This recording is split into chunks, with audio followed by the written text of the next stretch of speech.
Tried praying to it, but all to no avail.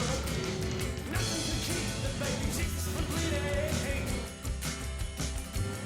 No, nothing could keep the baby Jesus from bleeding.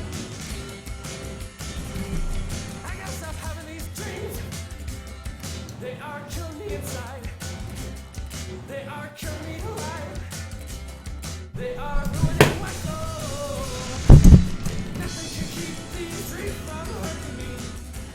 Howdy guys. I was playing a game of this by myself here, and I was like, a lot of exciting stuff happened that would be noteworthy of commenting. So, whatever. We may not play that much because I'm tired, but I want to give it a shot. We'll climb when we don't intend to, because we're just having fun. And we're eating orange. Juicy orange.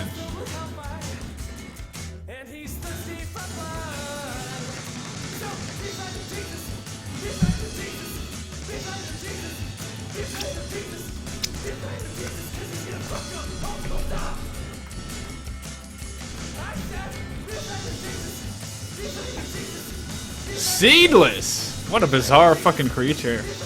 Seedless. That don't make sense. How does it propagate?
Am I gonna give Dark Souls 3 a try? What up, human? You want to see it? Do you want to see it streamed? If I were ever to play that game, I'd have to make videos about it because that's what people. You know, I do have a big YouTube following, sort of loosely connected games. That's shit they care about. That's how I think of my gaming. Well, other people care about it. That's why gaming's ruined for me. Oh shit! Fucking orange. Maybe. I'm in no hurry. It's always there. Kind of like all the movies I don't see that I should see. I'm in no rush. I guess I should be. I'm fighting death. Time.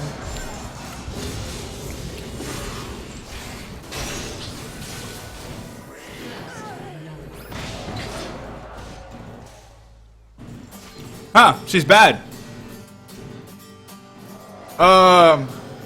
What? They got level 2, baby.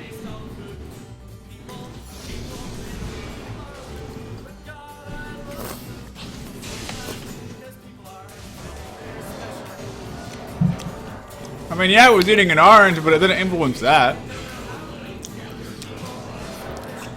That was a level 2. We didn't have level 2. You got hit by 2 abilities. Bitch, we only have 1 ability.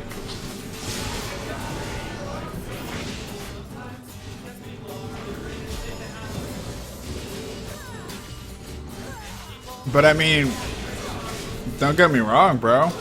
I'm great.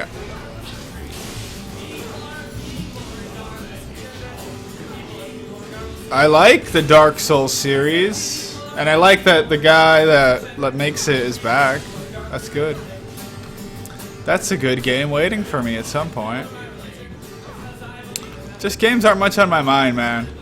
I've regressed into a simpler gaming state of I just like my little baby MOBAs, man. I got I don't know, a bunch of stresses in life just I don't want to enjoy. Games don't seem all that appealing as much. Or experiences like that. Oh, I know why. Yeah, playing games like that because I spent so much effort trying to turn my love of video games into something, and it didn't work out.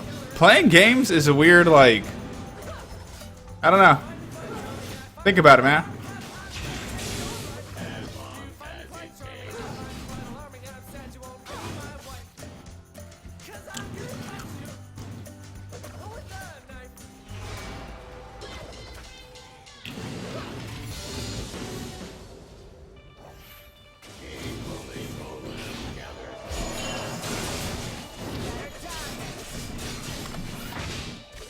Okay, let me focus here. I've been focusing on the orange and talking. I'll let you guys know. I actually win more when I don't stream. But I'm like, yeah, fuck it. Hey, look, the dragon is op as shit. Winning.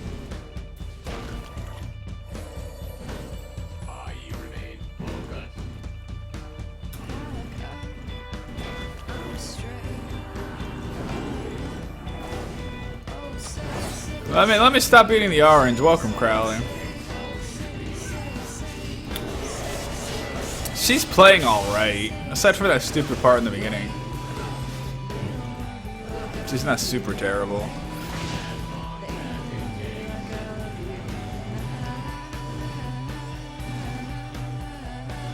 You know, you could just bring up the fucking Twitch chat and watch it on YouTube, bro. I mean, serious. So you heard nothing I said? Well, I responded. You know that.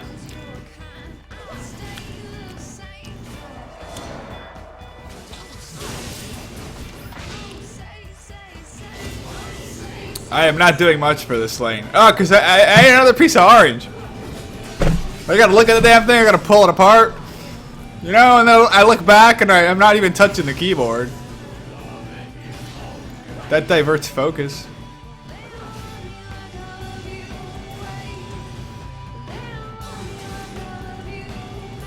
Are you alone?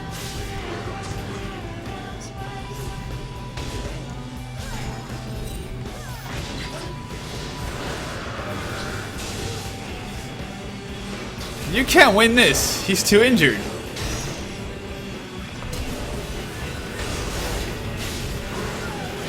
She didn't even try to do damage? Wow, she's terrible. She's bad. She just died. She was trying to escape. Why would you try to escape? You were dead. Make something. Do what you can out of a shitty situation. Yeah, there's getting caught out, and then there's like players that like it's quick assessment of what's going on, you know? No, there is no escape. It's over. There's 4 fuckers, man. 4 motherfuckers. You ain't somehow escaping that. Wait, Lucian is gonna die. Make something of this. Nah, I'll just die. You know what? I don't know why I got Sight Stone, but I'm leaving her. Not that I helped her. She's farming like shit too. Yeah, she got caught that one time, and I just don't like.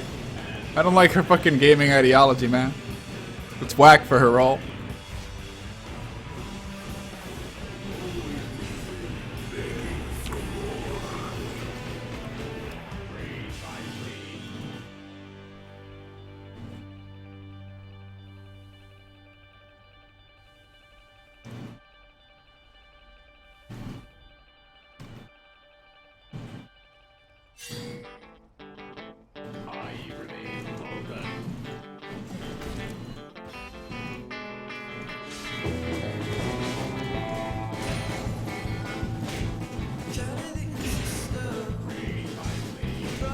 Is Riven doing well? No.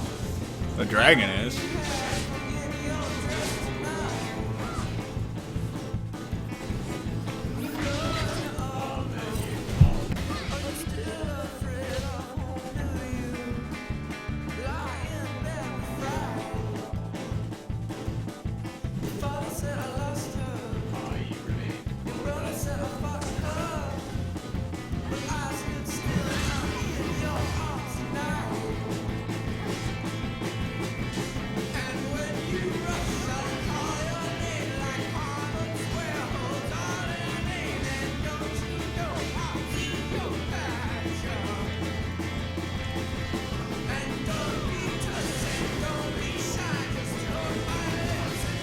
Elise is here.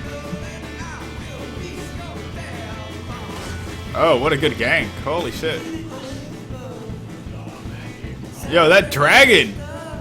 Kind of a cool champ. You know, it is kind of a cool looking champ.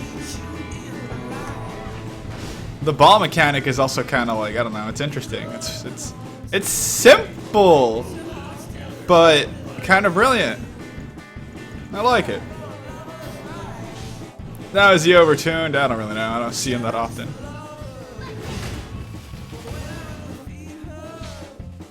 I'm just camping the shit out of this. That's all I care to do.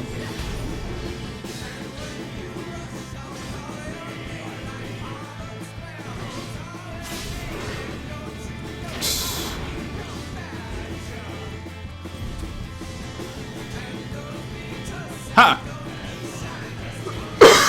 I think she was expecting my jungler to be there. No, I'm just the Blitzcrank. Let me go up in here.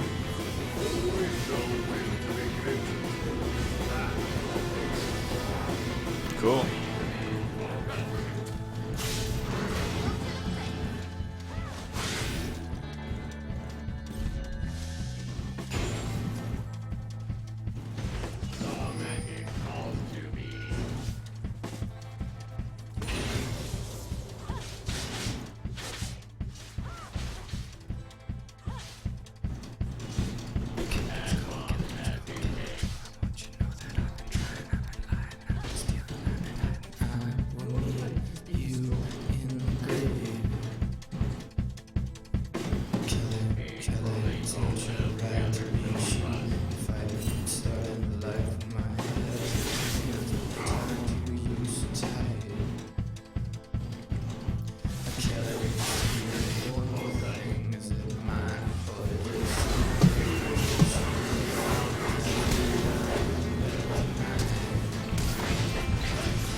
I stole the shit out of that.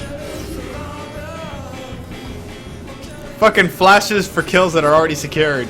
Good job. Good job, Blitzcrank. That's what I do. That's what Blitzcrank does. You never know. Yeah, his escape was up soon. Yeah.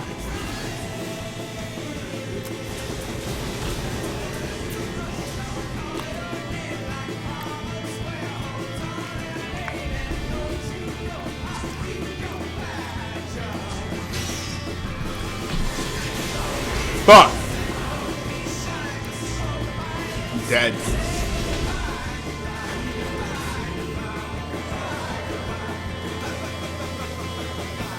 Oh, the motherfucking dragon!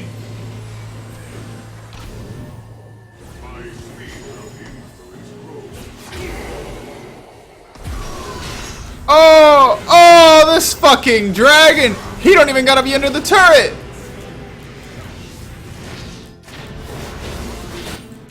What's his ult, though? Yeah, what the fuck does his ult do?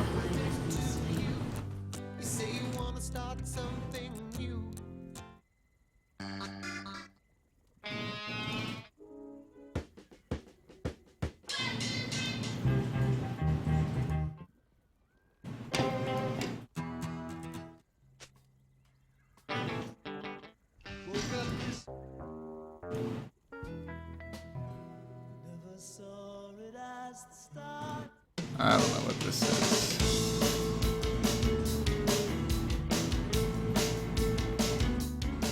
Whatever.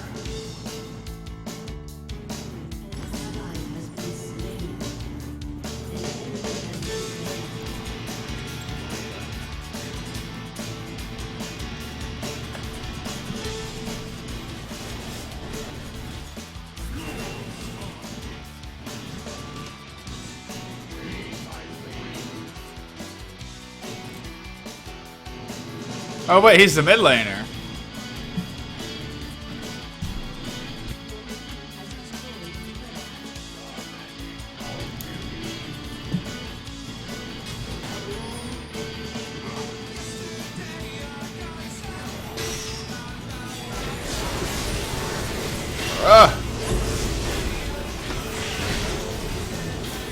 I thought with the dragon. No, I got the dragon killed too. Straight up got him killed. Oh my god! This guy is a beast.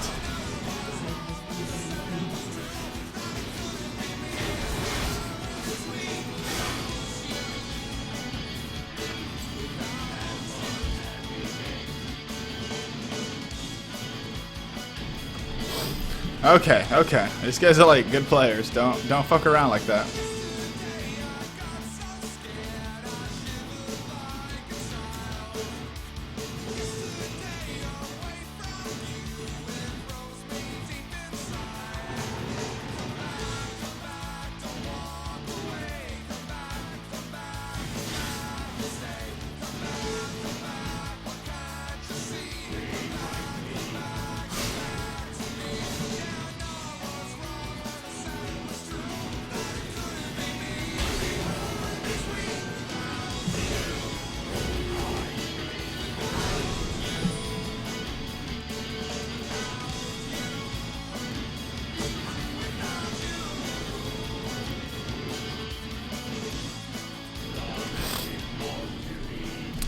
Internet.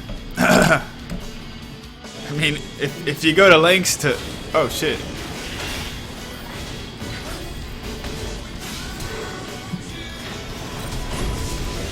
Get fucked, bitch!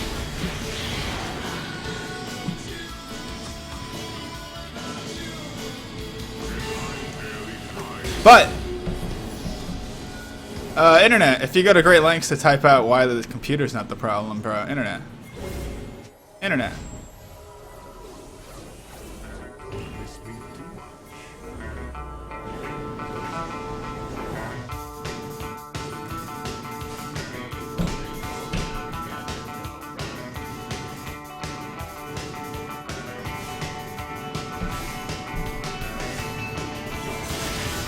Then it's internet and Twitch, man. Specific sites. Shit. It can happen. It's not, dude. I mean, you just have a misunderstanding of how the internet works, sir. You think the internet is free and the intertubes is like a pipe with just water coming through it? No, it's more like a tunnel. All right, and these trucks with information go through, and like you can't just like clog the tunnels.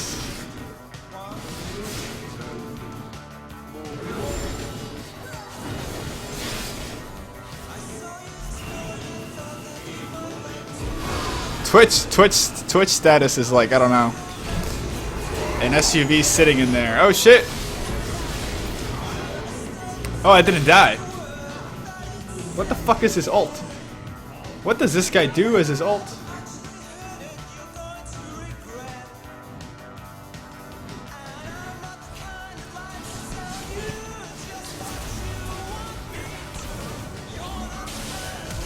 So long as the porn streaming is safe. Wow, she got him. You needed to. All you had to do was like walk. Else, she's bad. Just bad. Really? Wow, that was impressive. This guy's a hooker. How'd he get that far? Damn. I was being dumb backing there, honestly, but I'm tired. I don't care that much.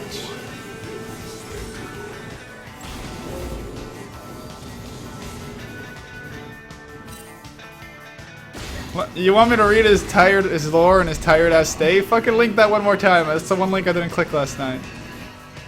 Link it up though. I'll read it. If I have to Google it, no. I actually somewhat prefer not knowing their lore, so I make up whatever fucking bullshit I want to about this stupid motherfucker. I don't want to get to know the champion and be his friend and talk to him and have like the champion utter shit every time I click. Like, no, summoner? Yes, summoner. Of course, summoner. I'm just curious what they wrote up for the motherfucker. It's long as shit. Bad writing is only long if you don't read between words.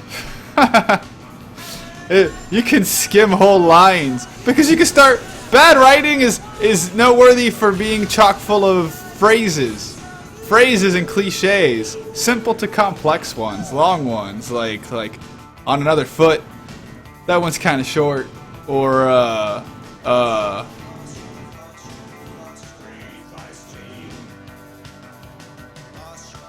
For some reason I want to say what is a moose, but that's not even a fucking what. Yeah, you'll get it. You just like you see him and you just like psh, it's gone, condensed.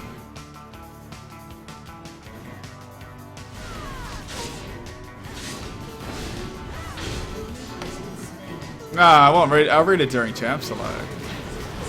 This game's fucked.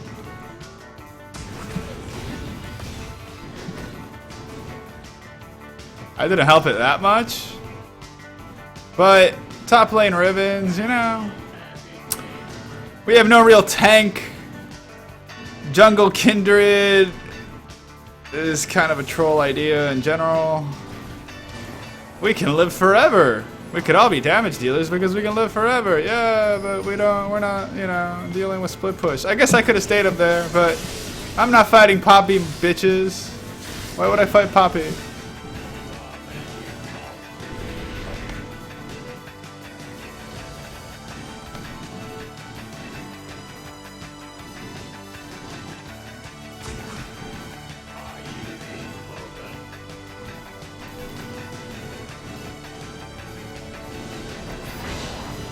Son of a bitch.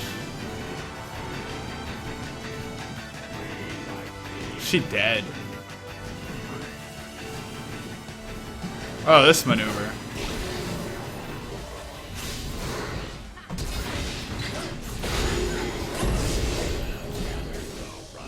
Damn! Yeah, we didn't have much follow-up, did we? Nah, Kindred's being Kindred. See, they're all so squishy. We can... A Kindred ult only works for really pro-Koreans, man. Because the idea of picking Kindred is, man, we can all be selfish, damage-dealing little bitches.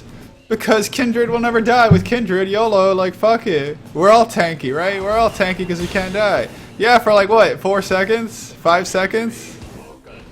Then you have no tank.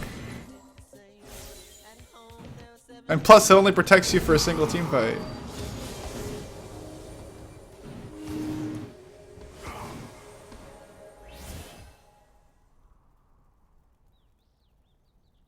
So much for that.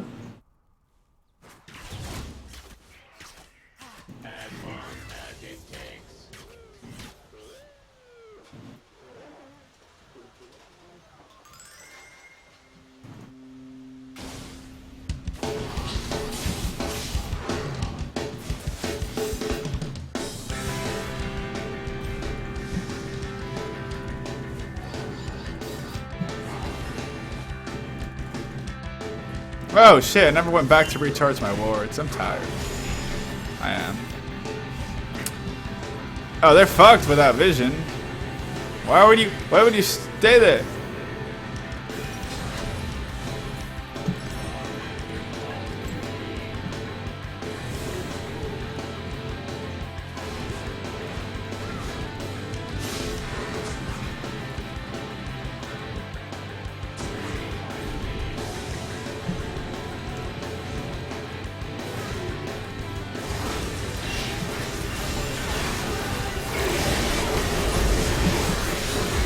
That's all I did. I got a shield for someone now. Shield didn't mean shit. But this means something, you little fuck.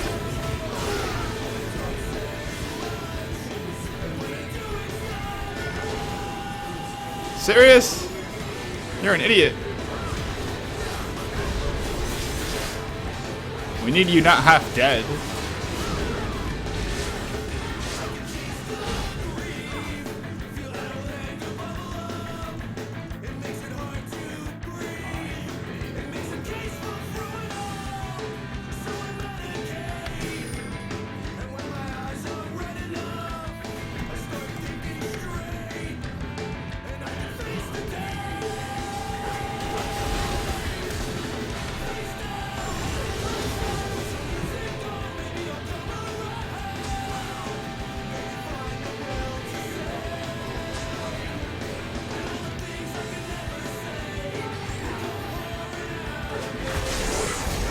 You're an idiot.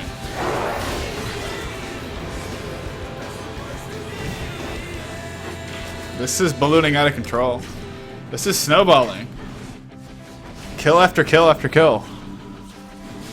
Enough kills, you always start killing a lot of minions on the map and doing important shit. Plus we get money.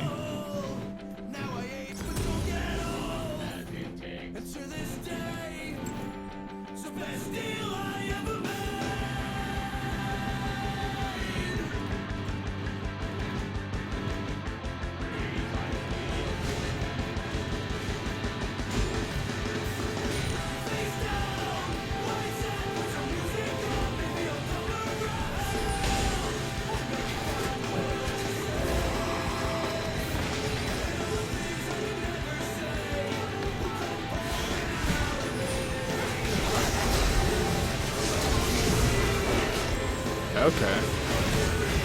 What a moron. What a bad use of her ult.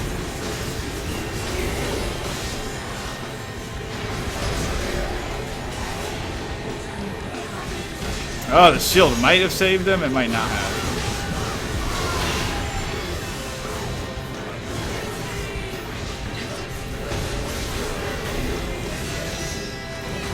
I don't know why the dragon that could sit so far away got close. Well, we fucked up. No, we didn't fuck up. Fucking Kindred fucked up. Kindred got caught. And instead of just dying, she also used her ult, which prolonged her death. Made all the team think, oh my god, we gotta go help her now because the ult is very important. It's like very important since we all die easy. And we all went and derped. And yeah, I pulled and re-engaged. Stupid.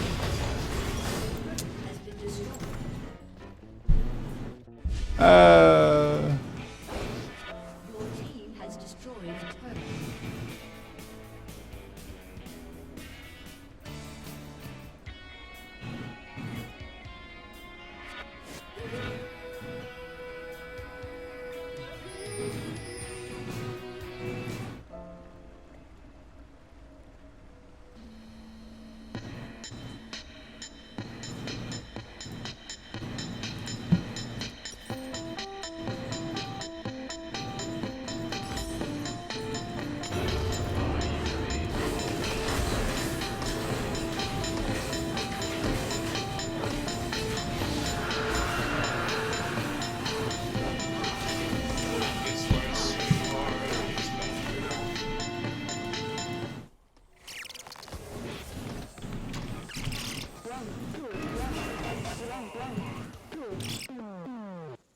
So nice to hear from you. It's been a while, it's true. Sequoia never stamps receipt. Never even used the last one you sent me. What do you do with your days? Other than write to boys far away. Work 2 jobs in your apartment size. Your new boyfriend's a lesbian. Thanks for the tape. Photos swell. Guess Chicago's treating you well.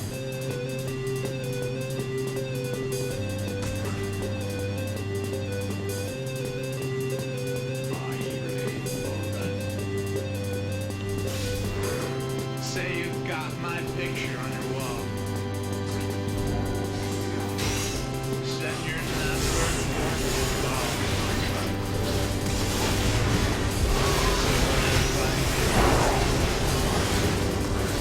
Fuck. The only thing that stopped me is once we got talking on break.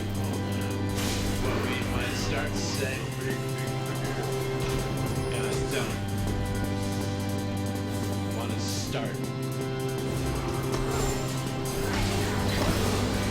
Get fucked.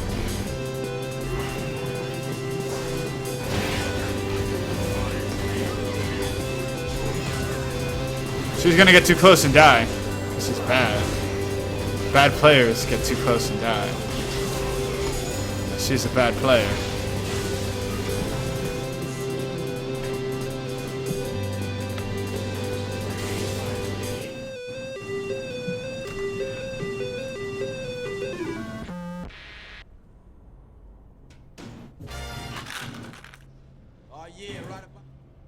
No, is NW? I think NW.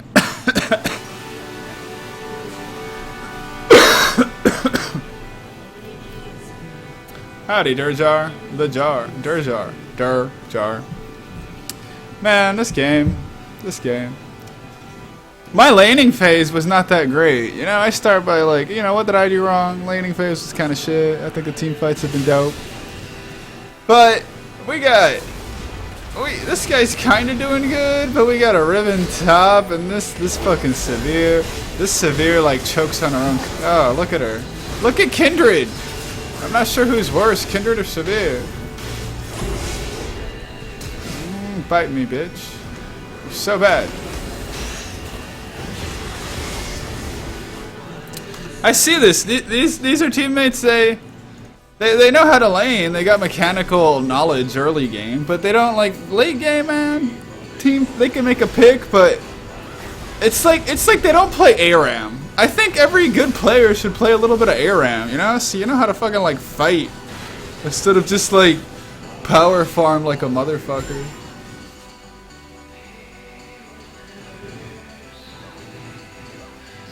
At least she got 10 assists. That means she hit W in a bunch of fights.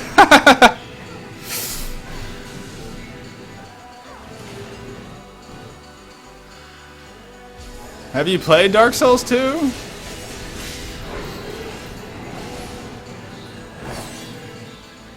We have no inhibitors. Whatever, man. I'm so not surprised anymore that when I get a Riven top, we don't win. If we get a Vayne bot, we probably won't win. If we get a Yasuo mid, we probably won't win. Fancy how that happens.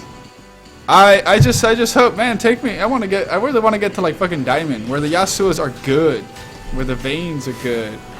You know? where the Rivens are fucking like top streamers, and so like they could probably do some shit. But Riven can probably get like a few solo kills in lane with some fancy moves, but then team fights.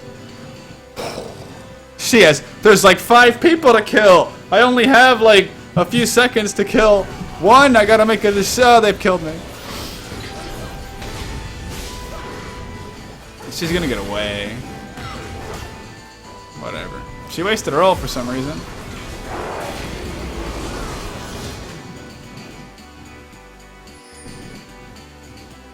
Yo, you wrote me a fucking paragraph, bro. You want me to read that shit while I play? Hold up. They slayed Baron. It doesn't matter. Let me start reading.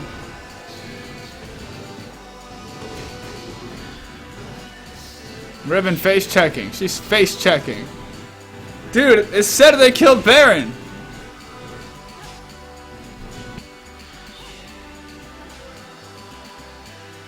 Well, they would go back. You never know. They could have stayed there.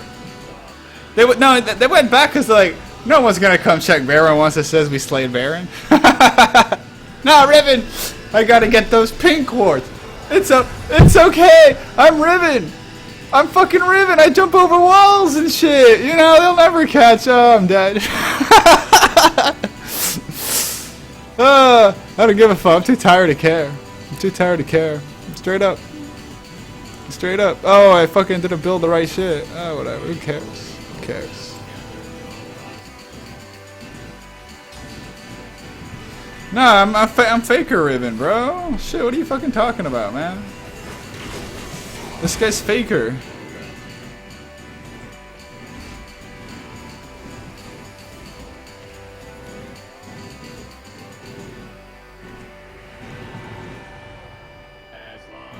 How many dragons? They got a lot of dragons too. I think the only reason we're not losing yet is because I keep pulling people and we win lopsided fights. But look at this bitch.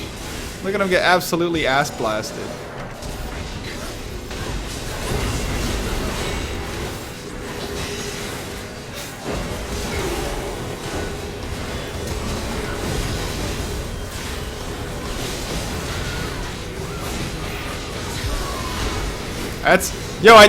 That's fucking Zed, bitches!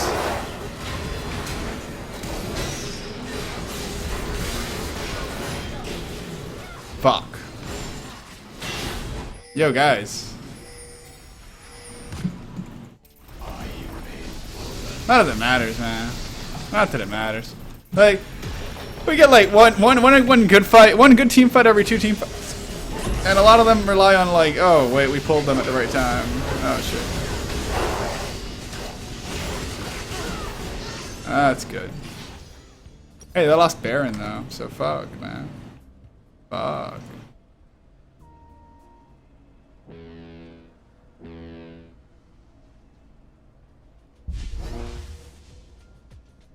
Might as well.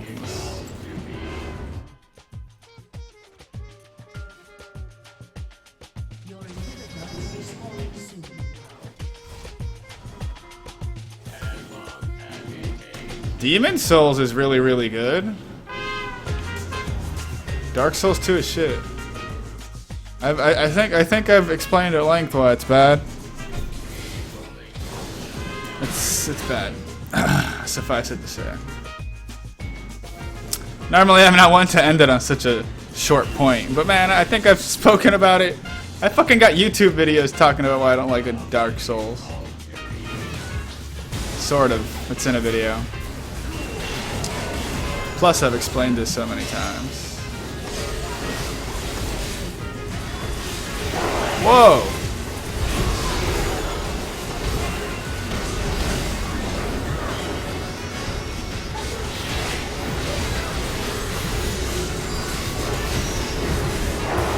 Holy shit! Chase me! Follow my footsteps! Follow me! Follow me! I got the stupid little fucking look! If you walk on my arrows, if you walk on my Galio trail, yeah, walk on my Galio trail.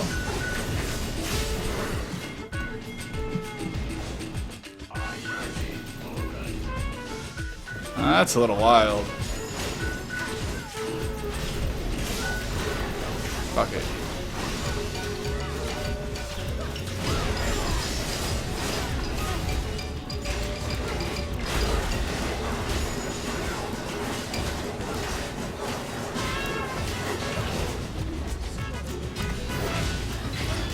No, what?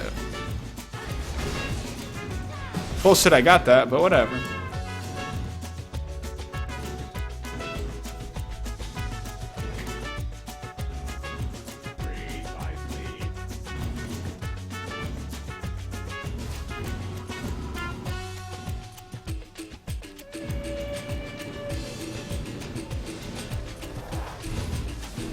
You 2 now? Dark Souls 2 was... It's the product of a cash-in. The original... The developer that gave a shit about the project quit to make Bloodborne. And he left other people with Dark Souls, and people saw what Dark Souls was becoming on YouTube and with all the online and challenge and risk and people losing at it. So they just made Dark Souls 2 a game without soul that's mostly just about trick fuck yous. You know? Kind of like Ninja Gaiden, like harkening back to old school Ninja Gaiden where everything killed you. And it just fucked with the formula. It fucked with the formula in many ways. One of its biggest problems is too many enemies. Shitty writing and too many enemies. More enemies is... I'm overwhelmed. No more, it's like... It's more challenging, right? It's... Look, keep fighting. Grind. Yeah, but it's like... There's so many that I can't see. That like I got fucking skeleton swings on the corner of my screen and from fog, like out of my vision. There's so many big monsters. It's cheap. Yeah. It became too cheap. Dark Souls 2's design is based on cheapness. It gets cheap thrills off cheapness as difficulty. They didn't put enough thought about it. They just like, throw a lot of enemies there. And that gets tedious too, because you realize, wait, I'm just like fighting 1 billion of these guys everywhere I go. It also felt like so disconnected in like challenge areas. It felt like an expansion pack. Like, look, challenge modes. It felt like what the Fear expansion packs feel to Fear. Or it felt like what the Metal Gear Revengeance side quests feel instead of a proper, like, good game. Damn.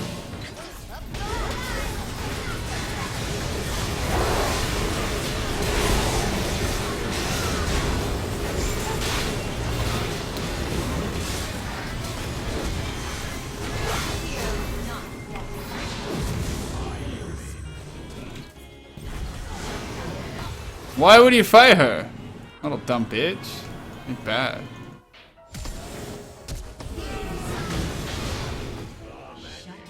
Yeah! Yeah, we're the best players ever! Oh my god! We're the best players ever! Ever! Mom! Look, no hands. No real hands, only robo hands. Oh shit! Oh my god! He's on a riot! Someone stop him! Someone stop him! Dude, I'm tired of giving you a real, like, nuanced bullshit, but that's the problem with the game. Your inhibitor is respawning soon. It ain't worth playing. I stopped playing it. Straight up. Like halfway through. I didn't care. It wasn't Dark Souls I wanted to play all the time.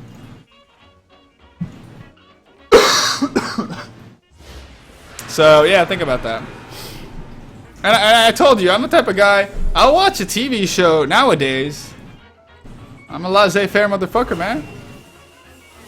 I'll watch a TV show, and as soon as it starts getting bad, like, repeatedly, like, after, like, continuous episodes of what the fuck? Hell, especially when one arc ends and the other arc is also stupid and bad, I just stopped watching the show. I was like, I enjoyed what I enjoyed. Out! Out! I ain't gonna torture myself by doing something I don't like. That's how I felt about Dark Souls. So if you want to get that feeling, get it. If you want a real good game, go get fucking Demon Souls. It's cheap as fuck. You need a PS3 though.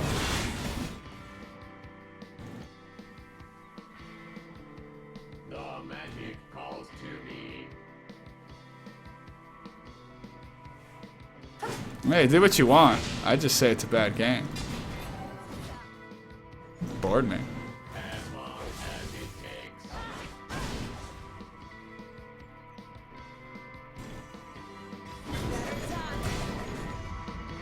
Oh, that's the name of the band I wanted to listen to. I love Windsor for the Derby. All their songs are untitled! Like, what the fuck? That can't be real. Maybe it is.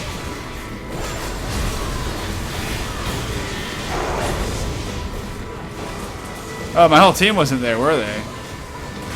Oh, that stun! Yo, why is it... She needs to be with the team! Where's the ult? Why are you only ulting yourself? Ah, who cares? We won the fight. We're so fucking pro. It doesn't fucking matter. Ult yourself.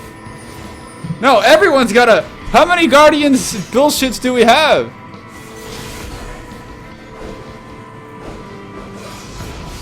Ult!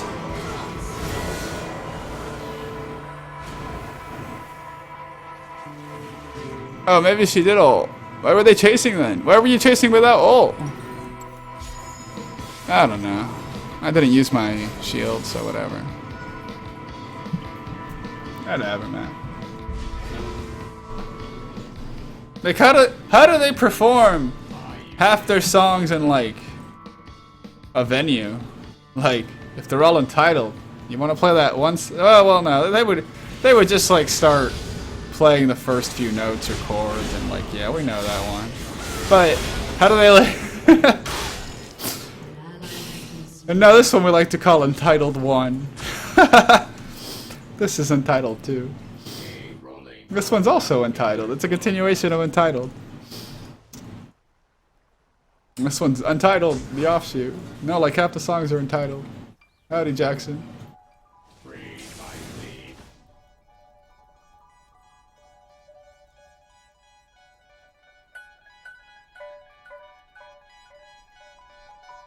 You might find some fun in Dark Souls 2. I'm a picky motherfucker.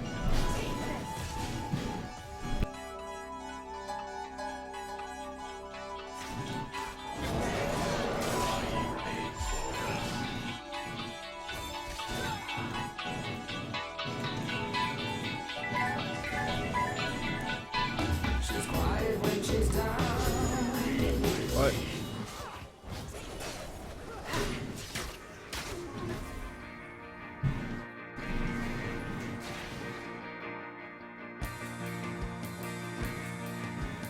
Half their songs are untitled.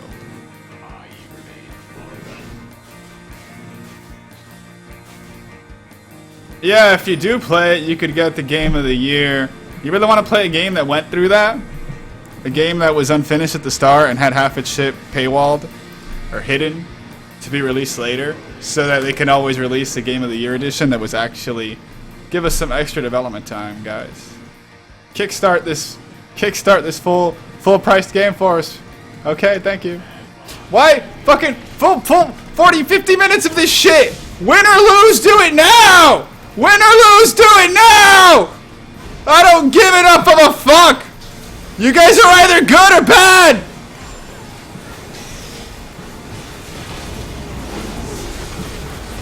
Mostly bad as fuck!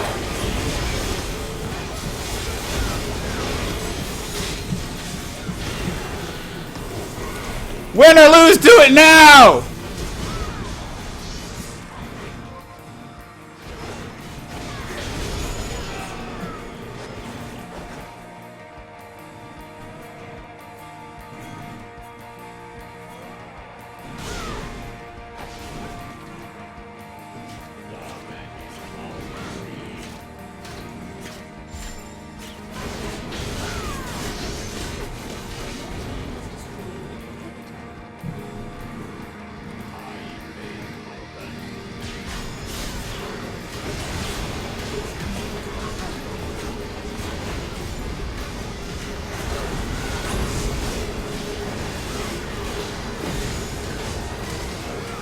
Wow, you could do some super tower diving strats with those.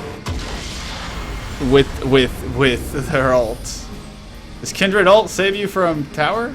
Like base, like spawn tower? Well, win or lose, do it now, and we won. So hey, hey, hey.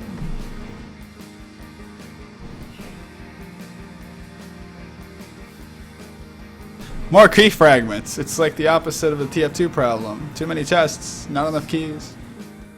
Too many keys, not enough chests. Symbolism out there.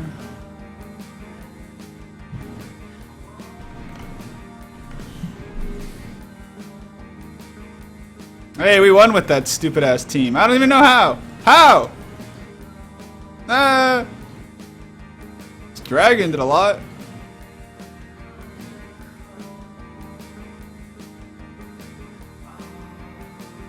Severe ended up doing a lot. She didn't do much. Well, it's all comparative. Those are high numbers. Huh. I don't know. Don't think about it too hard. I don't give a fuck. A win's a win. I ain't dissecting these games. Oh, we get to read his lore? Okay, let's do it.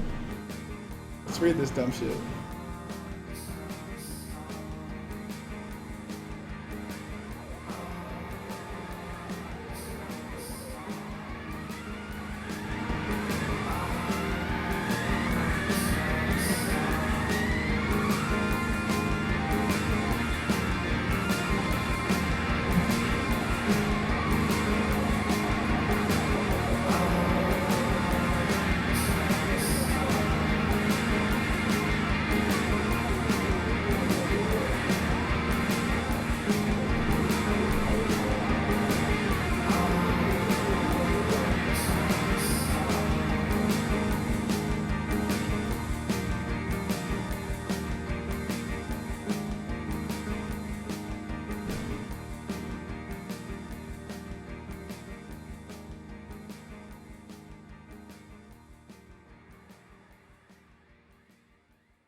I was asking if I should ban Riven. Fuck yeah, I should.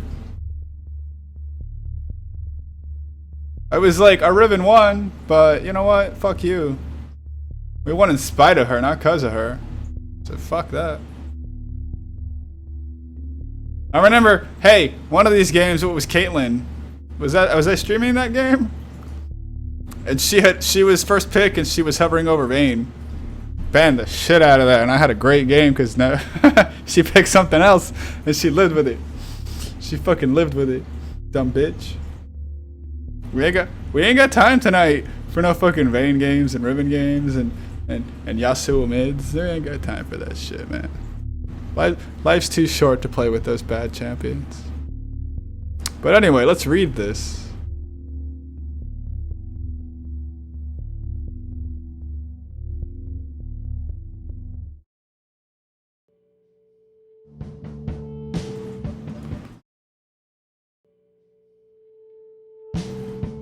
Oh my god!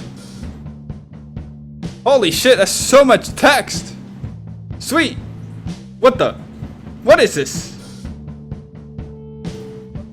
It's a fanfic! This looks like a fanfic on some shitty GeoCities page.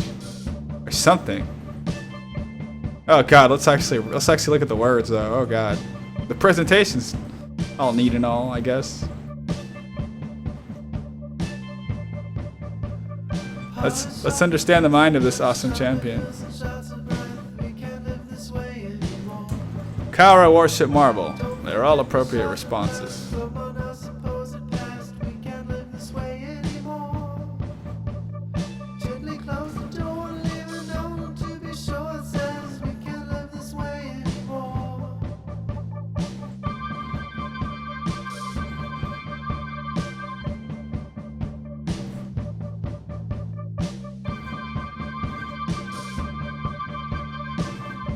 Huh. The quote already I'm already tilted from the quote because it doesn't make sense from a grammatical, like, gotta realize, man, I put years and soul into English and writing. Cower worship marble. Why put periods in them if they're options? So you'd comma that shit. They're all related too. They're not each their own sentence. One word is not a sentence. The whole thing is kind of a sentence. And if you say they are all appropriate responses, it relates directly to the 3 listed objects. You either put a fucking semicolon there, or you could even put a like em dash. But anyway, whatever. Let's read the story.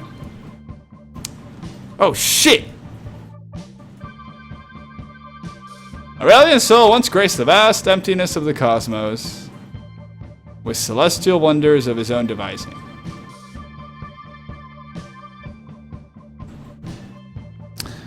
What is the sentence saying? Aurelian soul once graced the vast emptiness of the cosmos with celestial wonders of his own devising.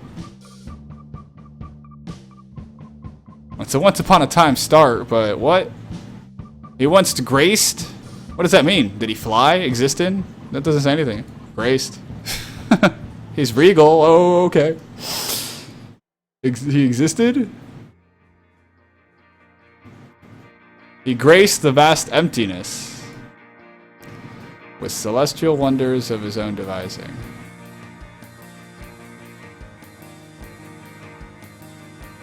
Is that describing the cosmos? Let's fucking do this. No, I spend my fucking free time on short story forums, talking and comparing short stories. Like, am I qualified? Just about as any. This is why I can't even get into it. But hey,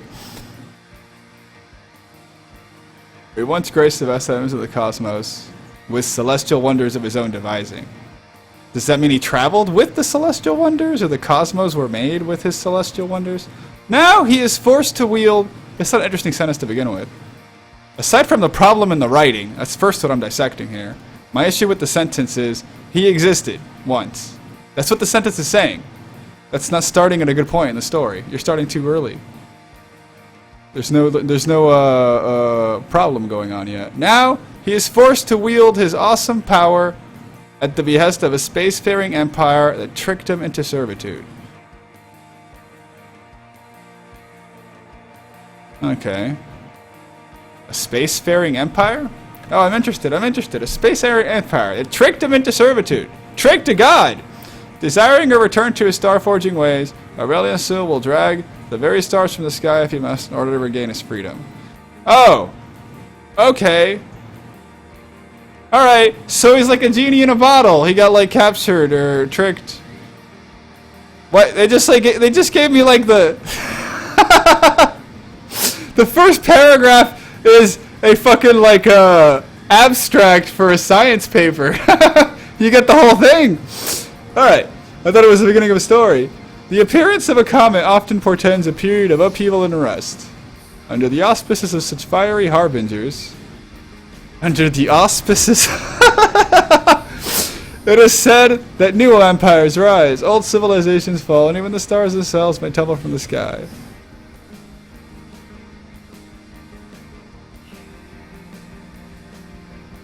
Isn't it? Okay. These theories merely scratch the surface of a far more bizarre truth, that the comet's radiance cloaks a cosmic being of unfathomable power. Ooh.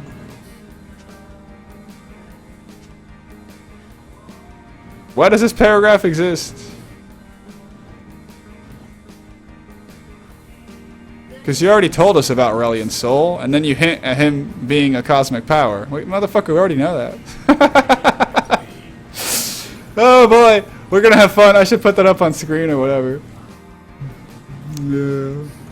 Technically, when you critique someone's story, you read past all the bullshit and just like look at. First, you critique what was the story they were trying to tell. Like that's what I always do when I do a little story critique. When I properly do one, as in to help an author, not just to laugh at it. The first thing is like, what's your story? It's what I do when I write a story. I write out the I tell myself, yo, if you can't tell the story on a napkin real quick, the basic of it, before you start getting into the details of each of the characters and shit, if you can't tell me the story in like 3 sentences, then you really don't have a story, man. So like, boy joins army, boy saves woman, saves like indigenous woman, they fall in love, woman gets killed. No, wait, woman gets almost killed by his allies, he defends her. You know, that's the whole story. Then you could like, you know, that's like 50 pages or a fucking novel's worth or some shit, but that's your story. That little chunk, that's your fucking story. So we're gonna read this and see what the story is of Aurelian Soul. As long as it takes.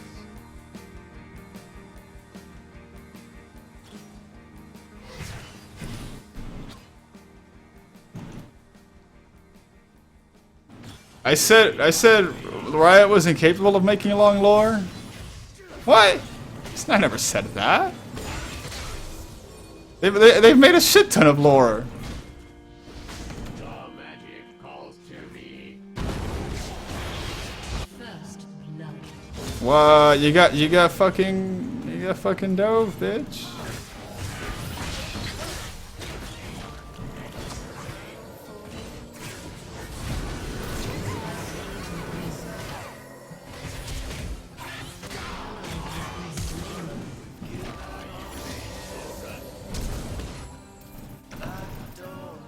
Fuck! I got the wrong ability.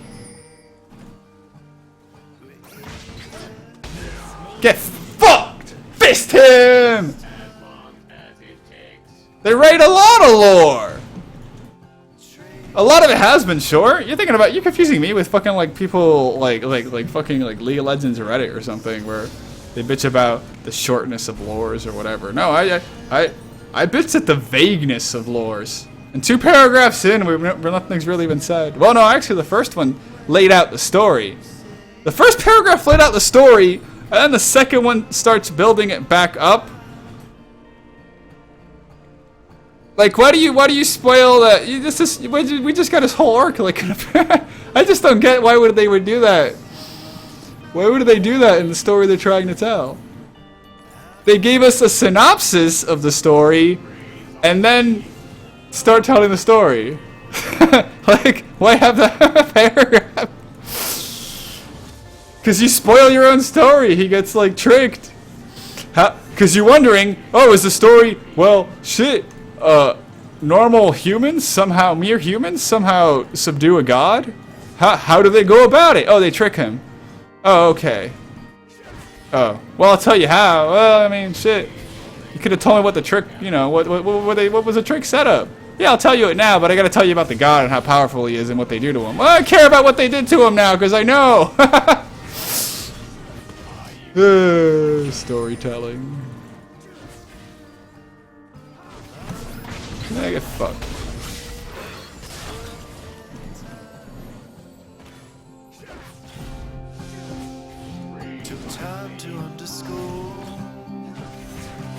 Why would you open the story for a TLDR?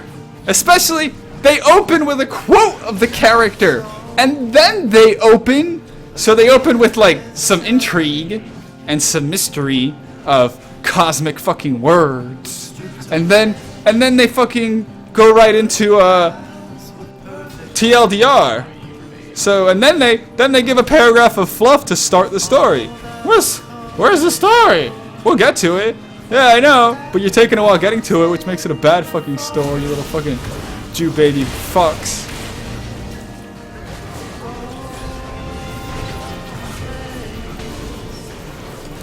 Took you out, bitch.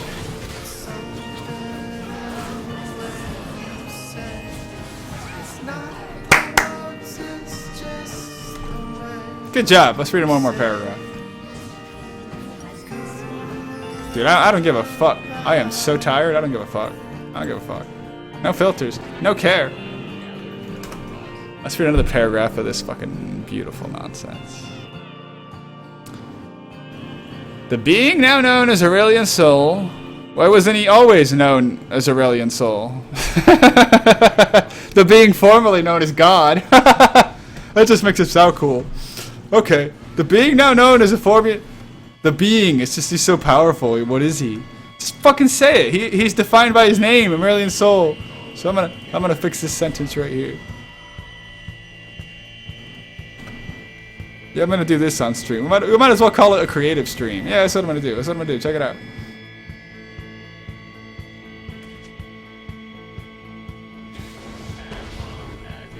Yeah, that's what I'm gonna do. I get a kick out of this. I do this in my free time. Y'all are gonna see how I nerd out.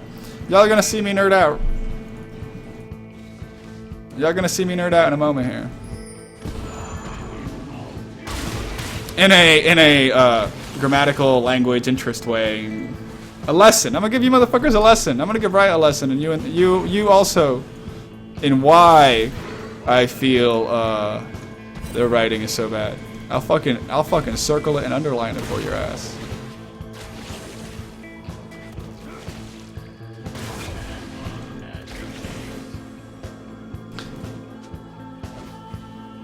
Well, then again, it's video game writing. Should we hold it to a higher standard? I want to. I can't read game journalism anymore because fuckers just kind of write in circles. They're like.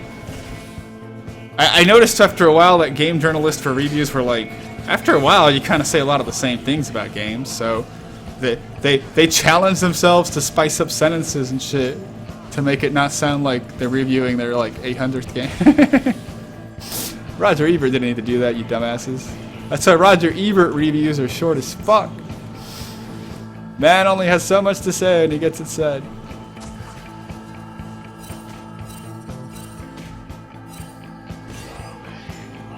There's a Galio though? That's some interesting thing.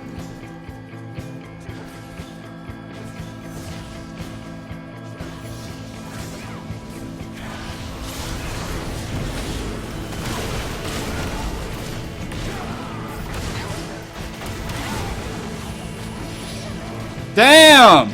Damn, it's like your whole team got fucking wrecked.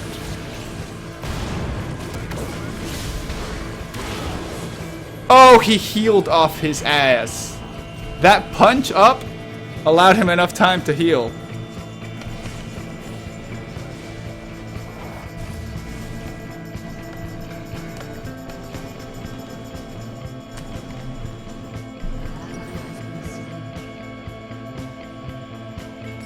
No, they have a lot of magic damage.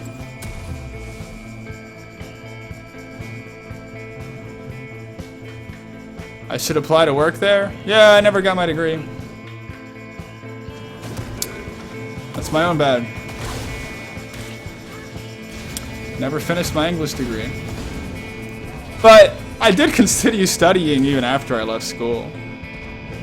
For what it's worth, that don't matter, does it?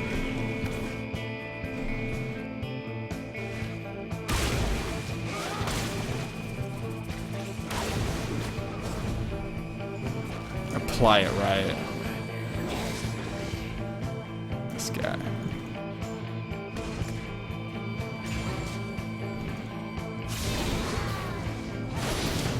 They wouldn't want to hire me. They love. This is people eat this shit up, man. This Twilight type nonsense, or Twilight caliber writing. They eat this shit up. I ain't got this fantasy. I write too raw, too real.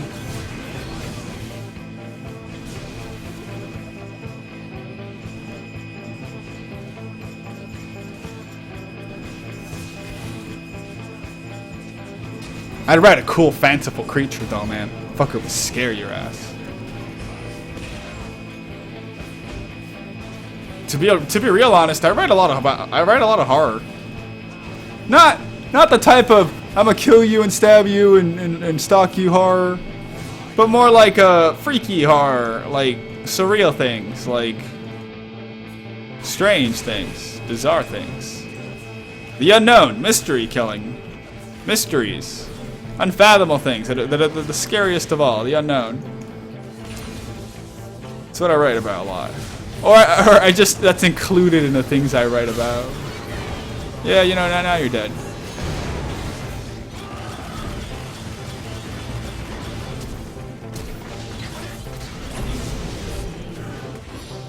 Shit. Too ambitious. Why? Because I have a lot of fears in life. And that's what helps me.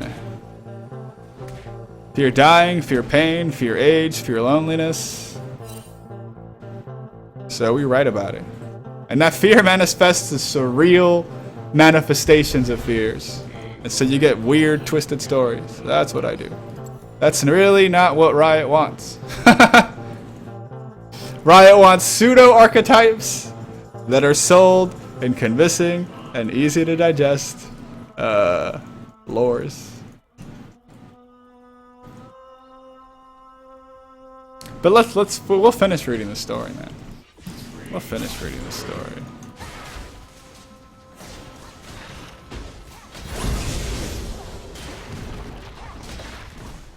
They want well, I want to say it. No, I won't. Former fanfic writers, but that's not that bad. That means they wrote. That's a good thing. More like former One Direction fanfic writers. Because I don't know if you get a lot of words. You could spin in circles. You could spin in a lot of circles, but it doesn't help you dig the hole. You know, until you learn how to pick up the shovel and use it, you could spin all day. You ain't gonna like drive through the earth. Dude, I kill everyone.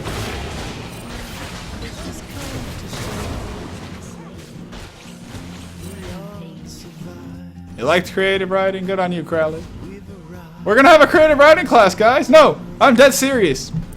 I lurk on forums, and it's also, I don't just like writing, but that's why I thought I could be an English teacher, I guess. Because I like dissecting things, especially writing, because I saw George Orwell do it, and I admire the man and his writing and his stories. I read a lot of George Orwell, and he was a big grammar nut too,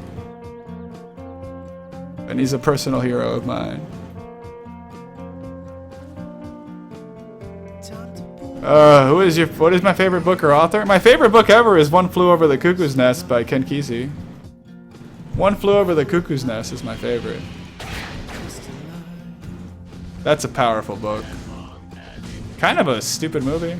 Not that, oh, the movie's always worse. No, it was just kind of like, I don't know. It's kind of weak sauce.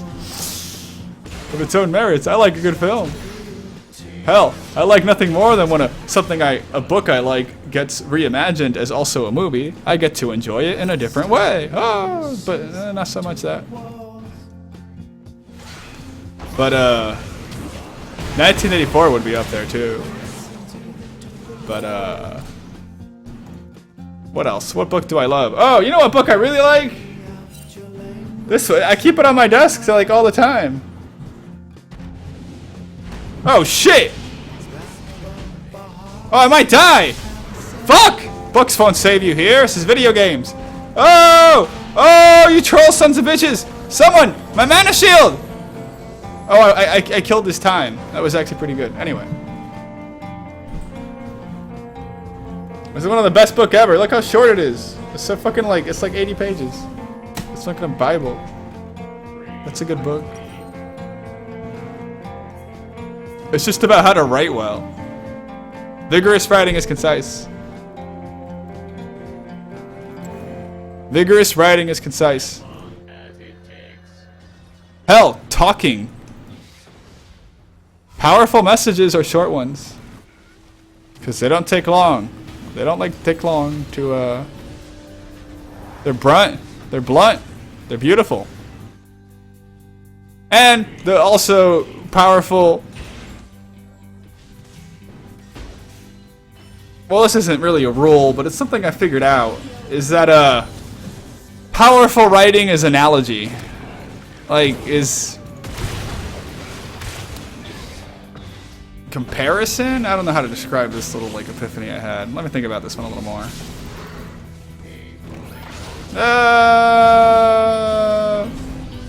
Oh, shit.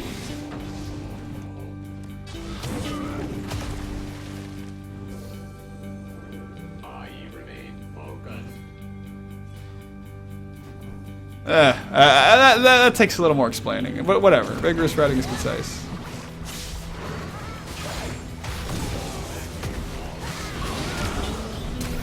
Hey, get fucked.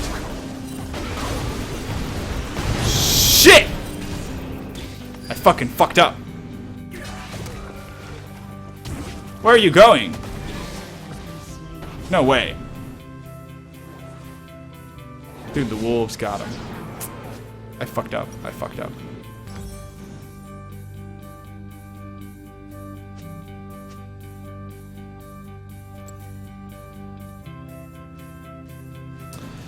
I also like a lot of manga. You know, I've read a lot of manga in my life. That's not the same thing. I don't know. There's cool stories in it though. They're not novels, but they're pretty cool stories. There's some great stories told in comic books. My favorite mangas would be Akira. I got the whole I got all the tomes. They cost like $200. I don't know why I got it. Back when I bought anime and DVDs and stupid shit, but I still have it. Berserk and Monster. Monster is a thriller about a boy who about a brain surgeon who pulls a bullet out of a boy's brain, but the boy is some weird serial killer monster, and he ruins the surgeon's life pretty much, and so the surgeon has to figure out why. It's so trippy. It's beautiful.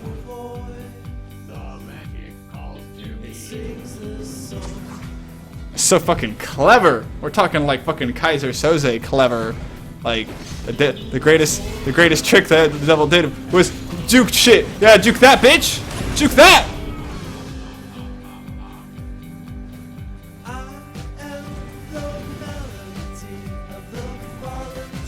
Juke that shit. Juke that shit. Juke this too. Wait, guys. Fucking yeah.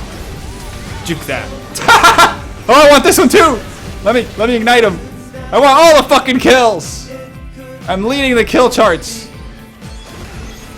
I say stay.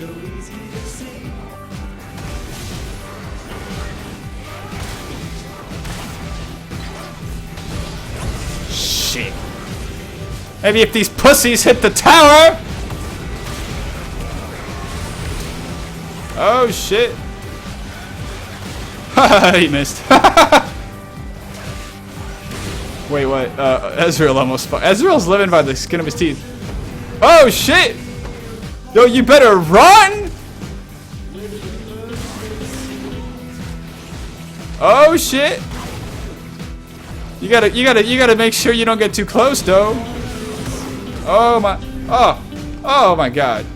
Oh my god! I'm so tired. I don't care. This is the spirit you gotta put. You gotta play League of Legends like this, man. Oh. Win or lose, I'm enjoying myself. I'm helping them win, I guess. Sort of. I do what I want because the pirate is free. Oh, I'll save him. He has his passive. He totally has his passive. I know he has his passive. Maybe he doesn't have a passive. Never gave it a try? Bro, if you like trippy ass shit like Metal Gear that's cleverly and deeply thought out, you'd love Monster, because it's actually cleverly and deeply thought out.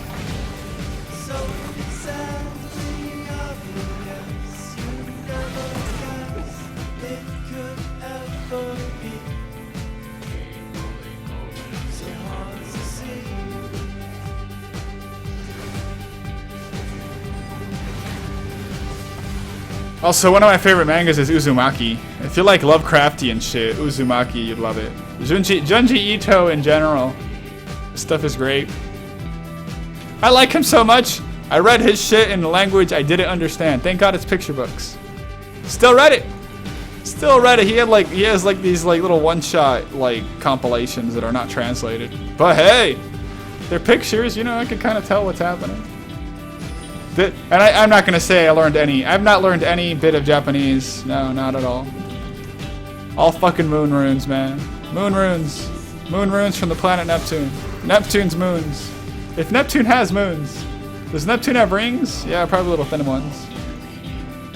Yeah, Neptune has rings. I know, I was there the other week, man. Me and Charles went out there. Went up to Neptune.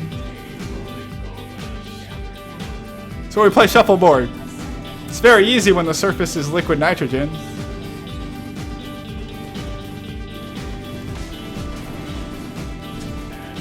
Wait, did someone just quit? Who quit? Why did someone quit? Someone quit? What do you mean someone quit? You don't get to quit? What is that bullshit? Who quit? Someone quit!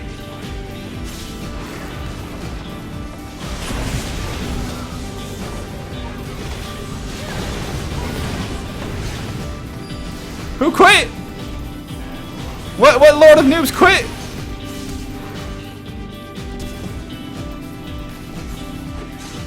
Shit, his block's probably up, you know? Yeah, no, it's not. I've not put down like a single ward. Fucking, who cares? Who cares? Oh shit, I was enjoying that song.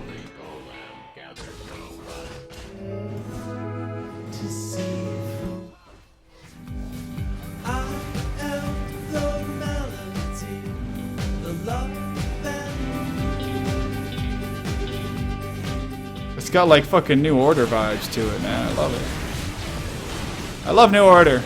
I liked them when they were Joy Division. I guess it's sad that Ian Curtis died. But I watched a documentary about his life, thinking, you know, I like his music. Maybe I'll understand his struggles. It's kind of a douchebag. Kind of a douchebag to everyone. Hey, but you know what? It's easy to judge dead people. Easy to judge dead people. Because they're dead.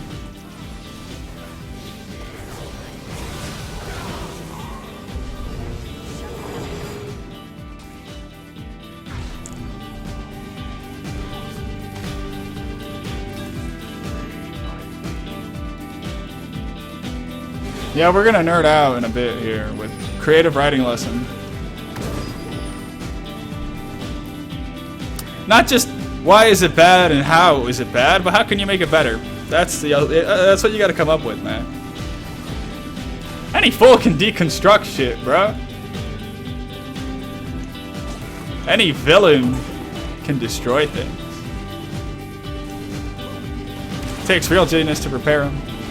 Or to make them better.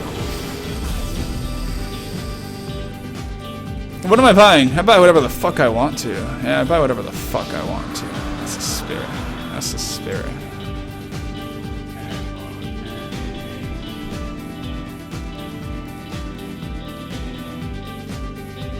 You have to bake a cook? Wait, you have to bake a book? What? What?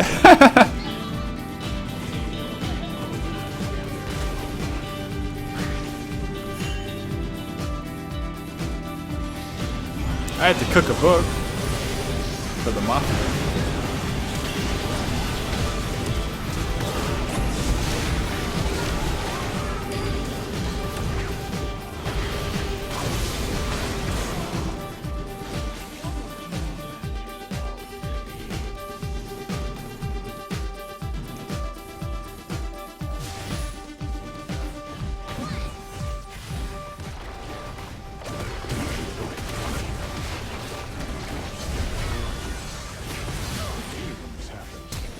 Wait, what the fuck are you saying you write? Girls getting decapitated in sexual positions? What? Bro, listen to me. Listen to me. If that's the shit you write about, listen to me right now, alright? I'm speaking directly to you. Oh, well, except, hello, Frenzy. This is not for you, but you should listen anyway. Oh, shit! I'm totally out of position. I don't give a fuck. Fuck! No, I do care now. No, yeah, you regret it now. Of course you regret it now. No, you don't. Fucking live free, die hard. Zach's bad. Anyway. Oh yeah, listen to me, bro. If you want to write or draw or animate or do whatever creative work that involves guru and lolis. Lollies, I guess. Lollies. Lol. Do it. You will be shunned, and there ain't many people that'll be behind you. There are weird communities for your weird ass self and weird ass people like you, though. But don't hide what you love, because it is totally unorthodox and disgusting and pretty much putrid to the sensibilities of just every person alive, except for some people. But there's so many people that there's a lot of those some people. Because I think about it, who the fuck, you know that they have guru mangas. I read some, I had morbid times. Never for fat reasons, just I don't know. Gore always fascinated me. I'm a dark motherfucker. And I always just wondered, who creates the guru? Like, who wants to say, I draw this stuff. I draw in detail the intestines being pulled out of some like 12-year-old's like thigh or something. I don't know. The innards, there's no intestine there. But, you know, like, who wants to perfect that? I would think you'd start drawing, like, meat, you know? I would think you'd start, like, you would, like, for practice, you would just draw, like, just cut meat, like at meat shops, like, different types and shit. And you could say, okay, well, the human body is just meat. This is how it would look, or it does look. You could find resources. But, hey, if that's what you want to draw, you know what? Da Vinci drew Guru. Was it Da Vinci? Who had a thing for I didn't use this in time. He liked furthered medical knowledge a whole lot because he was an artist, and he also used his artistic skills to like catalog cadavers. I don't know. It might not have been Da Vinci. That's somebody, right? I don't know.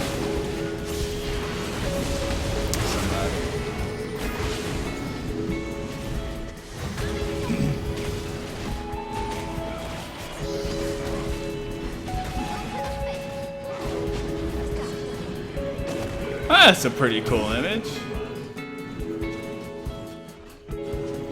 Maybe Fallout 4 is worth playing.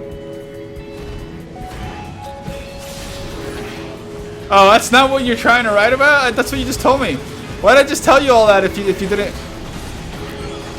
Why do I tell you this shit if you're not writing about that shit? You sick fuck?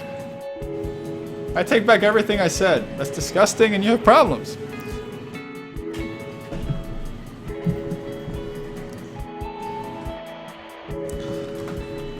My thinking is, regardless of the extremity of a fetish, desire, or thinking, or whatever, regardless of how outlandish it is, a failure to understand, a failure to accept the idea, or to understand it, is a refutal of it, and a refutal of the person into the group, which is whatever, my group, any group. So that's why I'm pretty cool with anything, man. So long as you're not like a serial killer, you know? But if you like drawing like hamsters being shoved in people's butts, like go do that, man. You do that. Or write about it.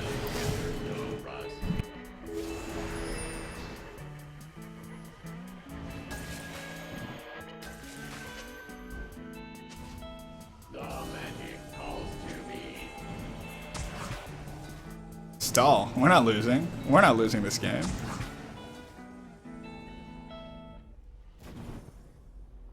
The largest invasion. That's pretty cool. I'd like to have seen a video of it.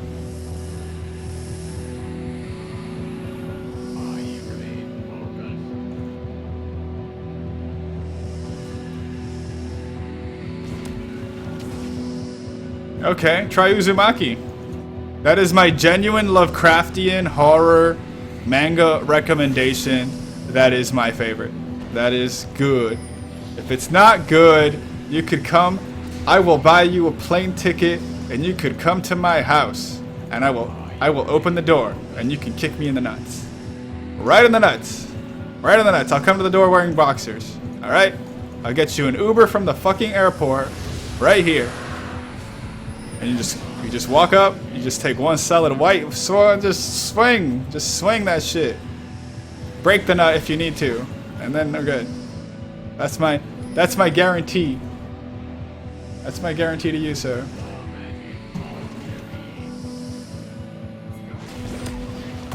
It's so good though. You're like, I can't. I'm so good. It's so good. It's exactly what you never knew you wanted.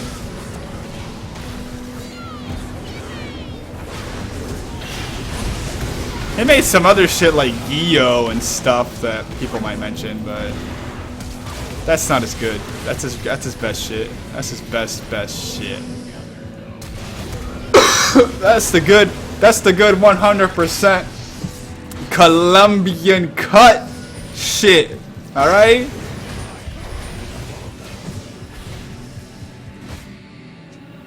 The good stuff. If it don't get you zooted, bro, if it don't get you zooted and out of your fucking mind and wide-eyed and antsy and numb, then you come back to me. You come to my house and you break my balls. Why are we doing this? Why am I doing this? Where's Poppy? Poppy! Jesus Christ! You retarded motherfuckers! I fail flashed.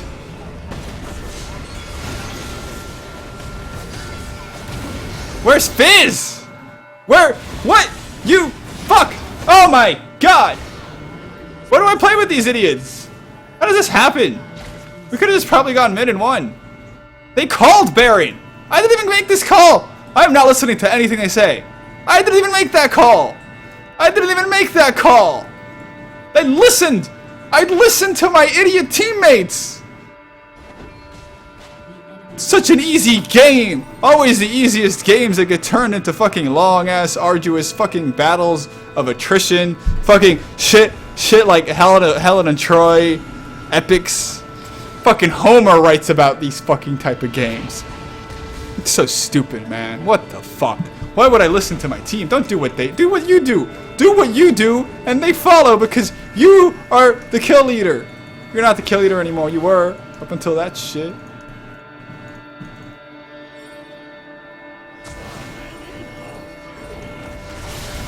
Yeah, your old writing is bound to be pretty bad.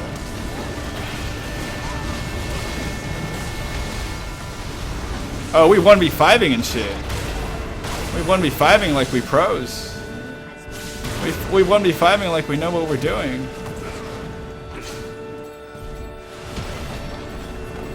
Wow.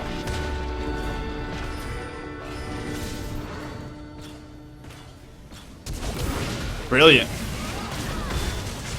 Fuck this faggot ass team. What the shit? What the fucking click the fuck out of that. Click the fuck out of this site. I don't wanna. Who are these people? What idiots? Fuck! God damn it!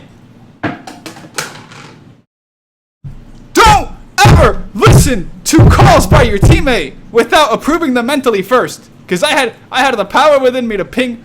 I could have pinged like, guys, don't get anywhere near that Baron because it's a stupid fucking call and we have the game in our hands and that's a risky. No one. Half the team didn't follow the call either. I can't follow. I'm tired. I can't just follow calls other people make and trust in them. What do you gotta fucking proof that shit, man. Where was my creative and discerning faculties there to say that was stupid as shit? Because it was stupid as shit. Fuck. I'm mad. Fuck. Stupid. Game I didn't even care about until I fucking lost it.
Alright, I'm back.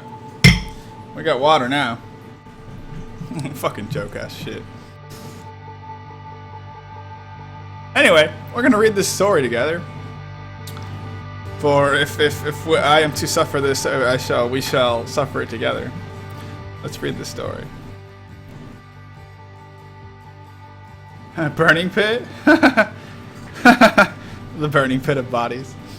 Anyway, hey, it's a creative time, guys.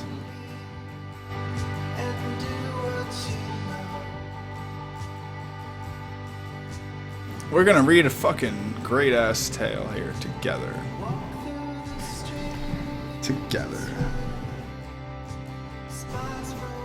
What up? We're gonna do it in a creative way though. Because we're cool like that.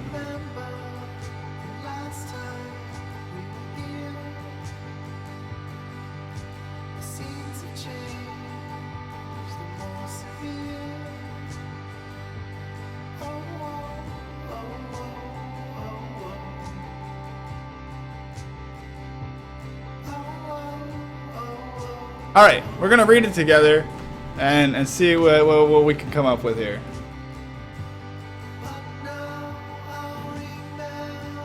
Nah, you don't want me to read your old stories, bro. You don't want me to read your old stories.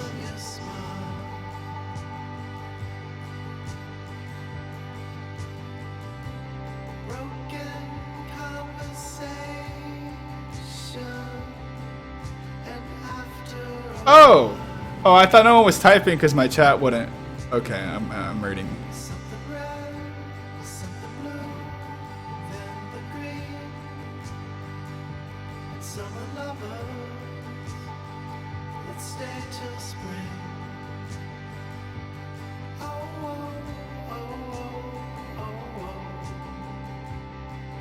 Oh, if that's well, whatever. If you could control your fucked up psychopathicness, what? You're a psychopath, so what? What does that make you?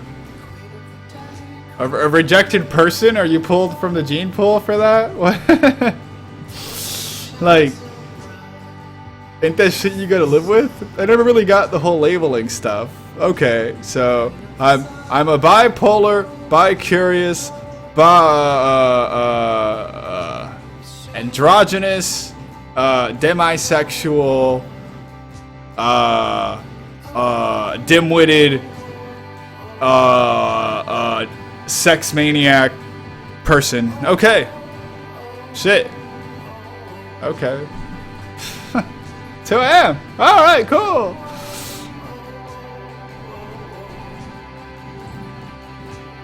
You know, like...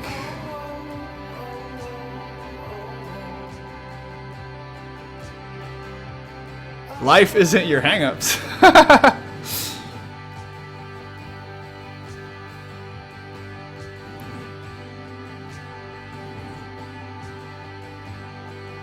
I don't care about that. I don't care really. I gotta get that mad about the game because it's like... it's funny. I'm tired. Part of it is I'm fucking streaming, you know, really. If I weren't streaming and really focused on that game, I probably wouldn't have gone like that. I probably would have like done enough to like, they'll win on it. They'll win off my plays, but whatever.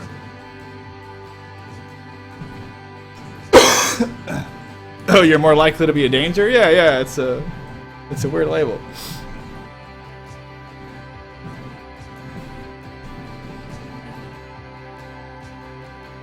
Anyway, let's get creative. Let's think creative. Let's be creative. Green is not a creative color.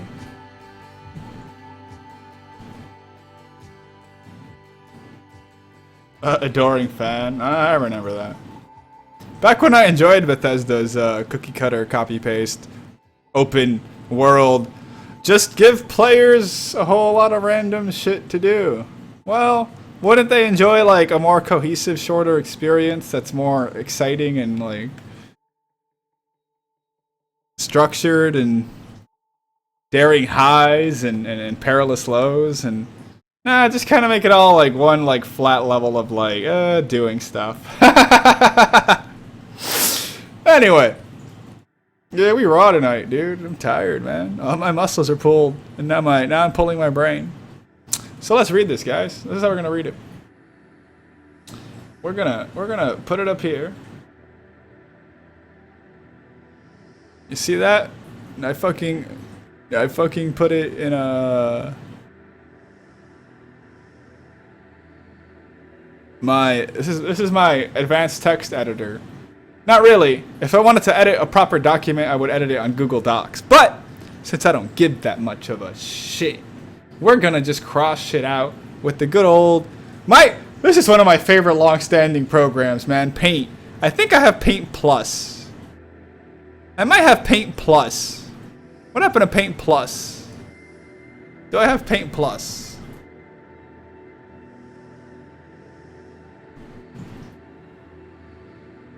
Okay, whatever. Fuck it. We'll just use regular old paint. So we're gonna get the red little strikey, and we're gonna get the little fucking brush. Let's see. Let's test it. And we're gonna read this story. And for simplicity's sake, since this is more a thought experiment than anything else, I'm not gonna actually add things or rewrite things unless it's absolutely essential to show what a more powerful sentence would sound like. Mine is just the extent of any correction will be this. Wait, I need this. I need the line. I need the line. Simple omission is one of the best ways of improving sentences. Just simple fucking omission. Because that way you get to the heart of the sentence, and when you see the heart of the sentence, you could tell, wow, that heart has cancer. Delete it. But okay, let's see the story. That's an example. Y'all ready for story time, boys? By Azura.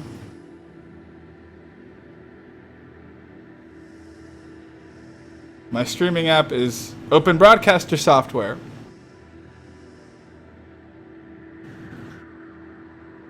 You can Google these things. I'm not your personal how to stream instructor. If you care to do it, learn how. It's easy. Many people do it as I do, and you can find your way. But don't come up here in tech support, bro. Don't be my mother or your aunt or your uncle who has no idea how to use the internets, who calls you over to remove all his viruses. Okay? No one likes to be that person. Anyway, XSplit is bad. Aurelian Soul, the Star Forger. Cower. I wish I could make this bigger. How do I do that? No, you need like fucking Photoshop to make. That's that's too much. No, you can't pick size of the brush. Ah, shit. This'll work. Looks better with red eyes anyway. Oh, that looks nice. That's a little too much. Anyway, no. We're not photo editing. We're not photo editing. What do you mean? I want something thick, baby.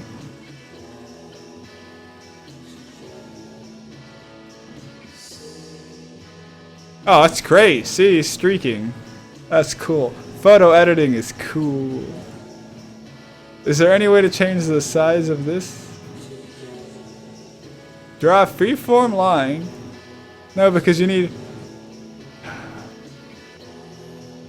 Fine.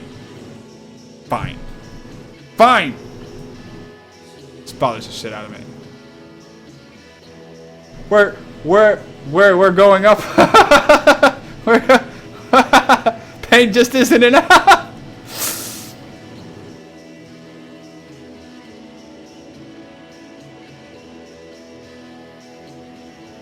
You know, they probably only... A creative writing class or grade is probably only insofar as you do the criteria. it's on you to make it good, bro. You could hand in dog shit, and you'd probably still be okay. As long, well, he wrote a story. It's just he's bad. He's a bad writer. What you want to convince them and yourself is you're good. You're good. I think you're good. But anyway, that just sucks. That just sucked.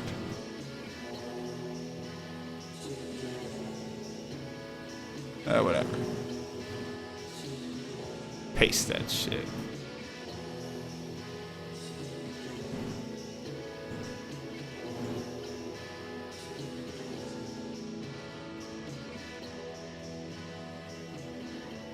Anyway, guys. Fucking put this shit up. Ah! Yeah, we got it. We got it in fucking Photoshop. Why are we using photo editing programs to talk about writing?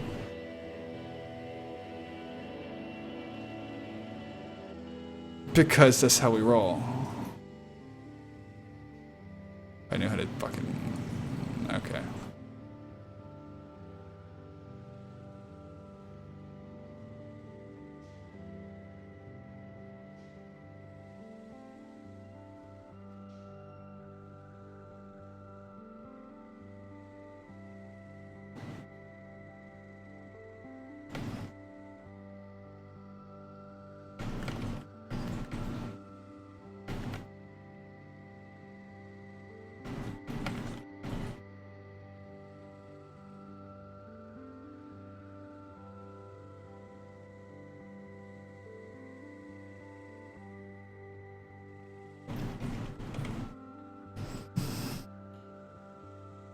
Fuck it.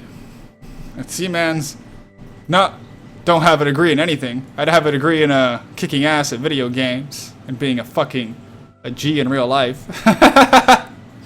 we're gonna use, you know what I have? I've read a lot of fucking books. And I write a lot, god damn it. And I take this shit serious. So we're gonna critique the shit out of this and see what's wrong with it and why writing can be made better. Even, again, first, is the story of any worth? Second, how did you tell the story? Was it convincing? The whole fucking goal of fiction is to keep the person immersed. If they get bored, lose interest, want to switch the pages, want to skip a paragraph, you failed. You failed. If they gloss over a sentence, you failed. It's hard. You want to keep convincing them through little truths, little details, little tiny things that are plot relevant and keeping you immersed. There was a great example I read somewhere of this little chapter about a woman on a horse who was a little bit rambunctious, and so it stepped back as she was on it, and it kind of like it heaved her forward a little, and it took off without her control, like little things keeping you in the scene. You're trying to yeah. You have to validate the existence of the story in the reader's mind at every moment. That's why they say show details. You're trying to validate the experience, trying to keep it in their mind, and not keep their mind away from it. But anyway, that's a little shitty lesson right there. All right, there we go. We got the tools we need. We got the tools we need. Okay, now grammar is something separate. This just bothers me. I don't think it should be like that. I think it should be... That's what I think it should be. And I think the whole point of a semicolon... I'm going to make this a semicolon instead of a sentence. A sentence ends of thought. Think about it. I mean, obviously, if you want to write, you should have grammar down. Like, you know, if you want to paint, you should know your hues. Right? Right? If you're going to woodwork, you should know the grain of a wood and be familiar with how it feels and how it cuts. Right? Basics before you build anything. So if you ain't got that shit down, you're fucked. Get that shit down. Because you after that, you know, once you know the moves to jujitsu, then you can start fucking fighting. But if you don't know a single fucking arm block or anything, you're probably gonna get fucking thrown down and wrecked by a 5-year-old. You didn't come here for a lesson? That's what I feel like doing. I feel like nerding out. I might call this creative.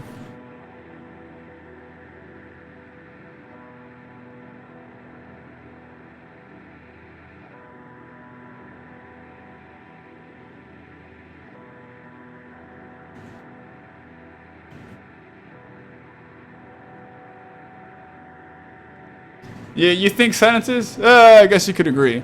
But,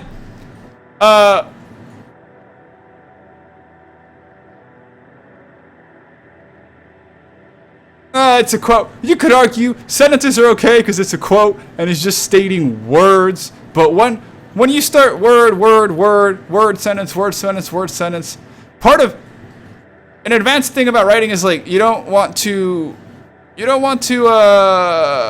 fall into rhythm. You don't want the rhythm to be noticeable, appreciable, or for the writing to stand out on its just like to stick out, right? For writing to stick out, for like hummy dummy romy rhymey little parts, you know. That's important too because that kind of like pulls someone out of shit. But whatever, that's up for debate. But I believe this is a semicolon because the point of a semicolon is that the statement following the semicolon explains or clarifies. That's the rule, according to this beautiful fucking book.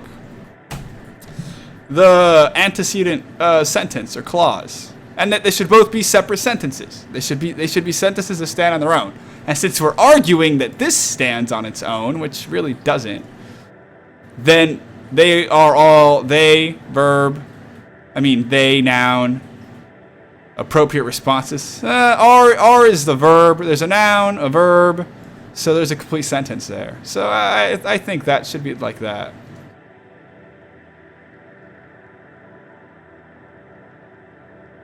And plus, I say it should be commas because you're saying they. So you're referring to this, and this.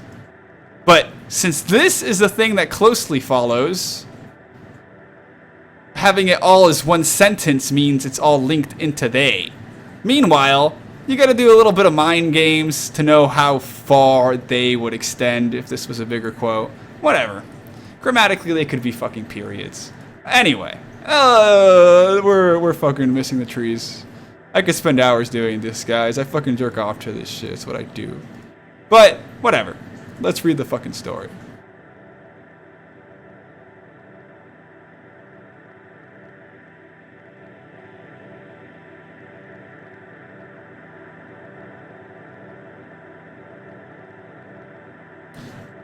Oh yeah, I don't know. I don't know if having this early. Look at this title. It's cool. Starforger. Oh, I want to know about him. And then I got a quote. Quote? What? Why not just stick the quote like mid, like in a fucking the way news articles or New York Times does it or whatever, where they just pop out like a cool quote on the side here midway. But anyway, Aurelian soul, once graced the vast emptiness of the cosmos. Once graced the vast emptiness. Look. Redundant language is painful. Redundant language is painful because it's stupid and redundant. Repeating shit. I repeat shit for the sake that it gets across. Important things should be said twice. But important things should only be read once. This is not a lesson, but a story. Grace the vast emptiness of the cosmos. Let's start with this. Let's just look at the sentence of its own merit. Aurelian's soul once graced the vast emptiness of the cosmos with celestial wonders of his own devising.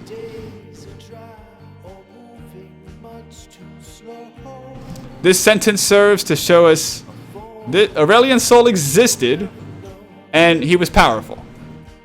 That's the introduction to the story. Okay.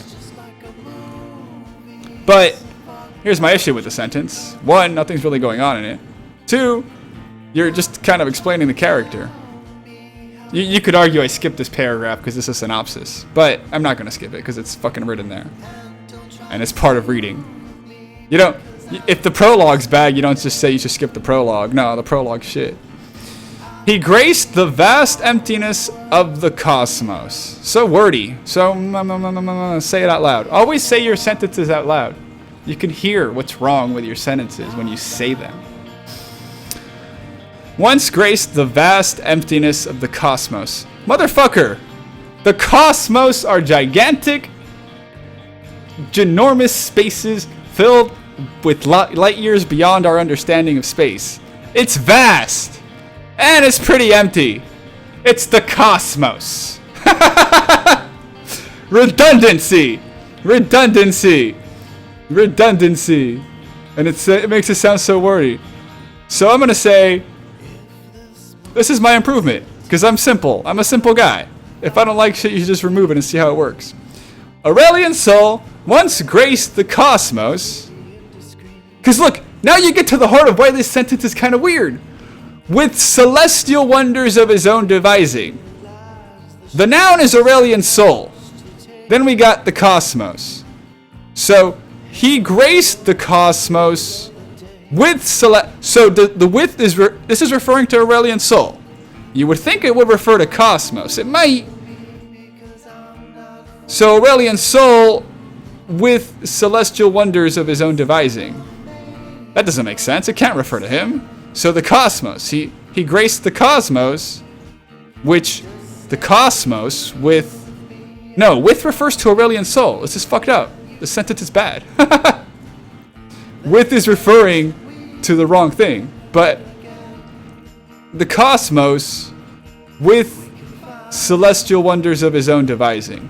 Full of? Because if it's referring to the cosmos, he graced the cosmos. Maybe that were full or something, or that. But, okay. With celestial wonders of his own devising?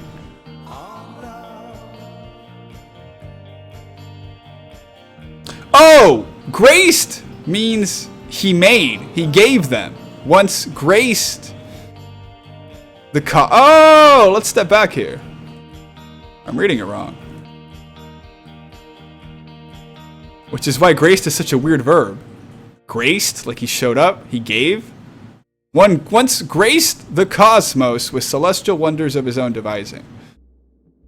Oh! What a shitty verb. This is your friend when writing. You use it all the time. There's no shame in it. There's no fucking shame in it.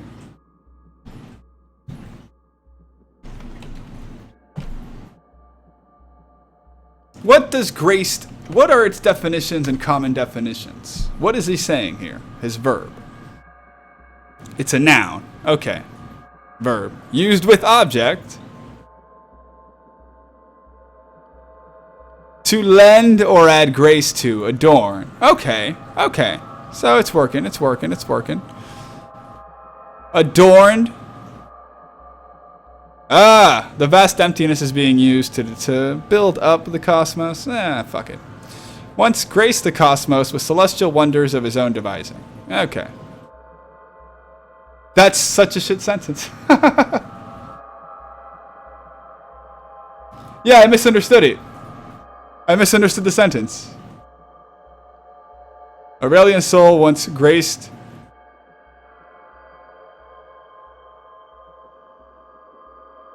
So, my correction to make it a bit cleaner. Aurelian Sol once graced the cosmos with celestial wonders of his own devising. What? Look at this. As I said, if the goal of writing, Guitar Mouse, this is what I do in my free time when I'm bored. I like editing things. Because it makes me think about my own writing too. He graced the cosmos with celestial wonders of his own devising. What is that? You are using 1, 2, 3, 4, 5, 6, 7 words to put in my mind an image, a story. And so far, what the fuck are celestial wonders of his own devising? Did he make comets? Did he make planets? How about let's make it, look, concrete imagery is powerful. Aurelian Sol once graced,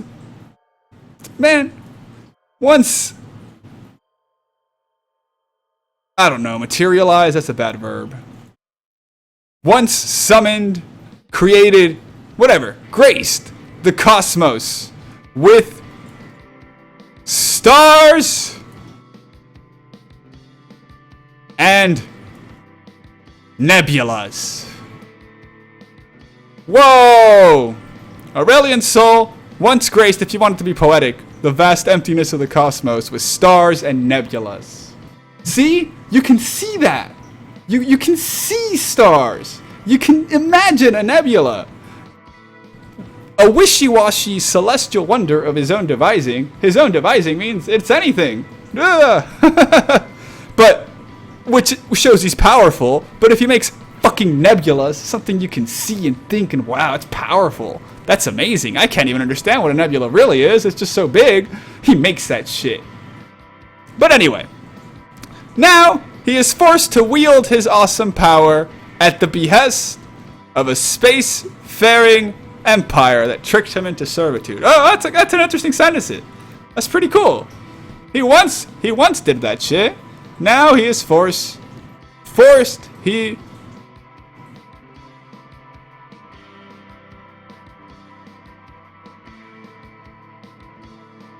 I don't think it's a great sentence because he is forced. That's passive. That's something that has happened. That's not very exciting. Or that's passively going on, not something that's happening to him. So I would, if I really wanted to recast a sentence, this works, would be like, now, make this the noun. A spacefaring empire forces him to wield his awesome power at their behest due to trickery. Or something. See, there's more like action, active. But whatever. Desiring a return to his star-forging ways, Aurelian's soul will drag the very stars from the sky, if he must, in order to regain his freedom. Okay, that's the whole story-ish. I guess that's a summation of the story we're going to read. I'm glad we read it at the beginning of the story we're about to read. So, given in this story, what's interesting? One, this is the players. So if this is a synopsis, this is what I'm going to take. So what the story should be about is how the interesting part is space peoples, spacefarers, the important parts. Because what you write a story is about important, like, as minimum characters as you need, but as many as you need to tell what you need to tell. And the trickery, that's the action. That's the big, like, climax. He gets tricked. And the like denouement, the falling action is that he is trapped but will escape. And so the idea ends with he has been defeated and escaped. That is the arc of what this little paragraph is telling me. And these are the elements that'll make that story. That's what I've just taken that from this little synopsis. So let's see if these things are built up in a convincing way and are present within the story so that we can get a cool story out of it. So let's begin. Which is stupid because we already began up here, but let's begin. The appearance of a comet often portends a period of upheaval and unrest. Isn't that just forcing us to know what he made rather than letting us picture our own image?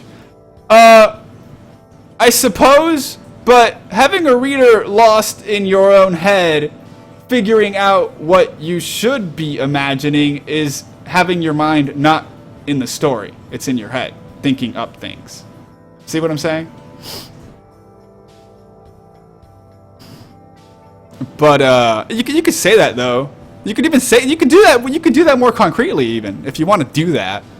Aurelian's soul once graced the cosmos with stars and nebulas at his whim or something, you know? Or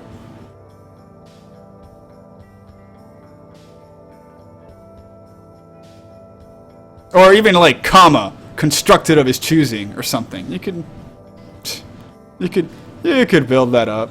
But I don't think intentional vagueness in writing is ever kind of permissible. The only time it's permissible is if you're writing a thriller or a scary story or something where misdirection is important, but every misdirection to a reader is more like a kind of like a gotcha. Haha, I didn't tell you this technically. Made you think about it. Well, why didn't you tell me? Oh, because I could have fooled you later. That kind of feels cheating. You're kind of fucking with me. I don't want to be fucked with as a reader.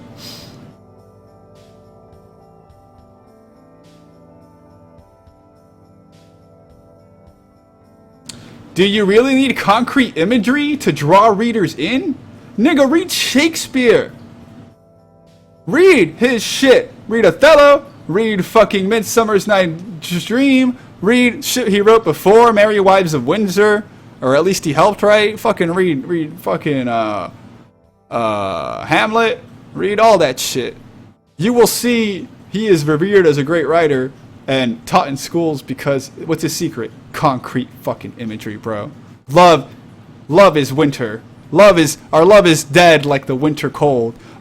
You could feel that shit. I know what that's like. That's pretty fucking cold. Killer. Or you're beautiful, but as a rose or something. Oh, well, rose got thorns too. You're beautiful and deadly as a thorn. I mean, as a thorn on a rose. I don't know. Read his shit. That's the secret to him. Concreteness, man. Concreteness is the importance to everything. Concreteness is how you stay. These are words, bro. These are words on paper. Think about what fucking writing is. They're entering my mind through my eyes and becoming something. If they aren't concrete, they'll eke out of my ears, bruh. They will fall out of my motherfucking ears.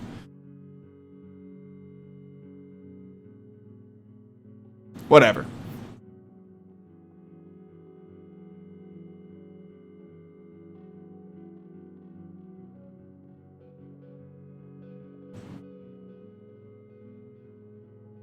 Oh, just saying he made stars and nebula is rather dull? Yeah, but that first sentence is so dull and, vague on its own. I don't think this is that good a sentence either. But again, it's like a quick fucking correction. It's a quick improvement of a sentence that isn't good to begin with. I think bad sentences just be rewritten altogether. But, dude, realize there's a lot of sentences here. This is like a fucking... We're taking way too long already, so... It's just showing you something, man. It's just showing you something. Read the original sentence and then read with stars and nebulas. Aurelian's soul once graced the vast emptiness of the cosmos with celestial wonders of his own devising. Aurelian's soul once graced the vast emptiness of the cosmos with stars and nebulas of his choosing. Or something. Shit. The appearance of a comet often portends a period of upheaval and unrest. Okay. This is explanation. Where's the story? Under the auspices of such fiery harbingers. This is redundant. Check this out. Wow. This is redundant. These two. Let's use a different color for different paragraphs. This clause. Under the auspices of such fiery harbingers. Fiery harbingers is a fancy, thesaurus-y way of saying comets. And a weird way of saying it. Why not say on nights? Because what you're saying is, okay, when comets show up, weird things happen. Under nights when comets show up. Motherfucker, this whole little thing is delaying this next sentence when it's just telling you what the first sentence said. Redundant. But anyway, if you want to even make it cooler though, you'd be like, on nights when it rained fire. Oh, cool. Oh, shit. Bam, and look how many words you saved. Whatever, that's my correction. It is said that new empires rise, old civilizations fall, and even the stars themselves may tumble from the sky. These theories merely scratch the surface of a far more bizarre truth. That the comet's radiance cloaks a cosmos being of unfathomable power. Oh, okay. We're just rolling with it for time's sake. That's okay. That's okay. The being now known as Aurelian's soul, what? Was already ancient by the time stellar debris first coalesced into worlds. The being now known as Aurelian's soul. Why? Get rid of that. Aurelian's soul was already ancient by the time stellar debris. That's just a better sentence by that. Look. The power of fucking omission, man. Omission is the best thing you can do to writing. Your own writing, my own writing. The being known as Aurelian's soul was already ancient by the time stellar debris first coalesced into the worlds. Aurelian's soul was already ancient by the time stellar debris first coalesced into worlds. Look, it's the better sentence, straight up. There's like no arguing that. He was already ancient.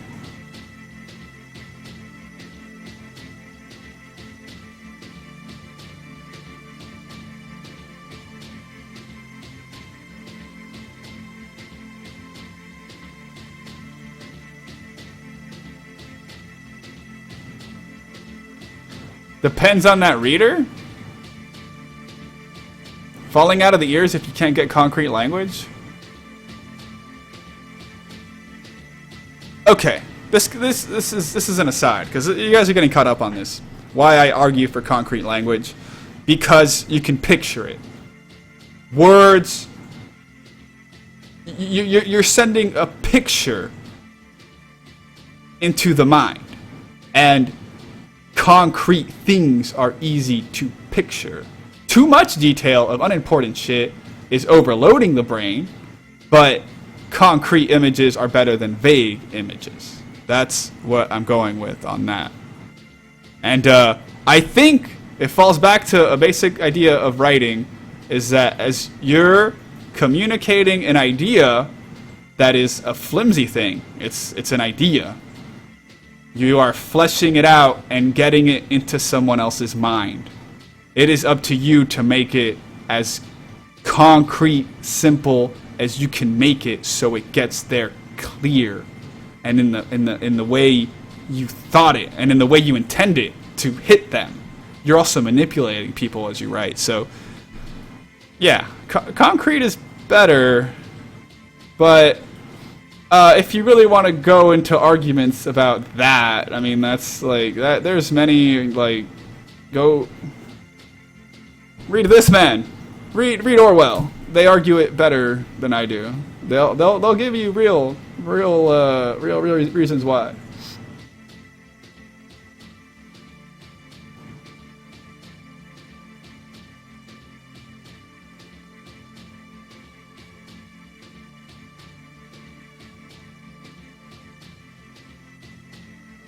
You ever heard of showing, not telling? That's an easily misunderstood road. You have to tell sometimes, because telling is a quick way of conveying stuff. What they mean by that is you want to show important moments. You want to show highlights of a scene. Take a movie, for instance. You know, you have a set amount of cuts and scenes to tell things. They don't focus on, like, Forrest Gump doesn't focus on, like, him fucking like growing up as a kid. It focuses on his, like, his adult struggles. So they skip over that shit, and they focus on specific Vietnam. They show that part, then they tell a little, and they move over to, like, the Black Panthers. You know, him meeting the Black Panthers or whatever. They show the defining moments that define Forrest Gump. And those moments helped change his life, and he changed America in those things. But tell to get the reader to the next part.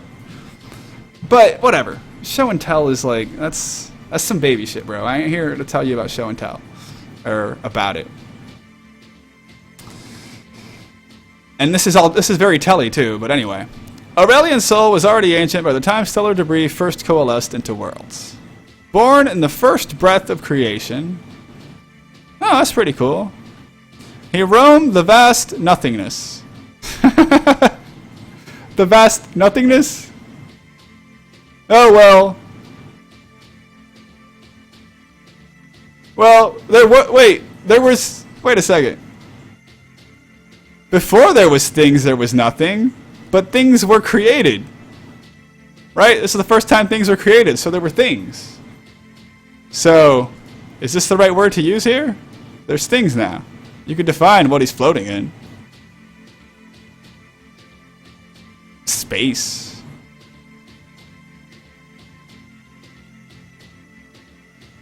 Yeah.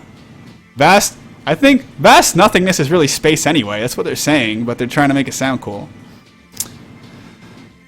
Seeking to fill a canvas of incalculable breadth. Okay, so we're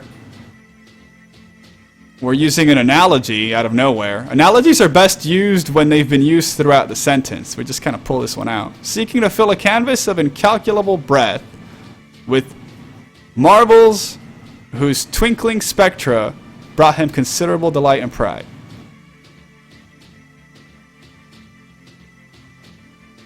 Filling it, okay, space. He's filling space. Why can't we just say that?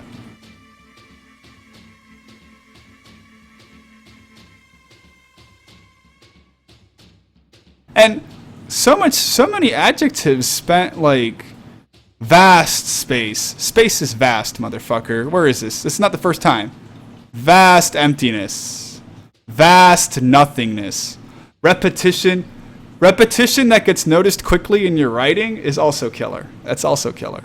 There's a great blog by a man who, what he does is he reads short self-published stories on Amazon, of which there's millions, and he reads them on his treadmill. And he gives them 3 strikes of things that pull him out of the story. And he's a bit forgiving. You know, if it's like a bunch of like spelling mistakes, he'll forgive like the first 3 and then count like the 4th one as 1 mistake. Like spelling is a problem, he'll say. Bam, a mark against it. And he jogs, he kind of like lightly treads on his treadmill for 30 minutes or maybe 40 minutes every day. And he reads one of these stories and he measures how long before they get 3 strikes and he's like, fuck it, I'm done with the story.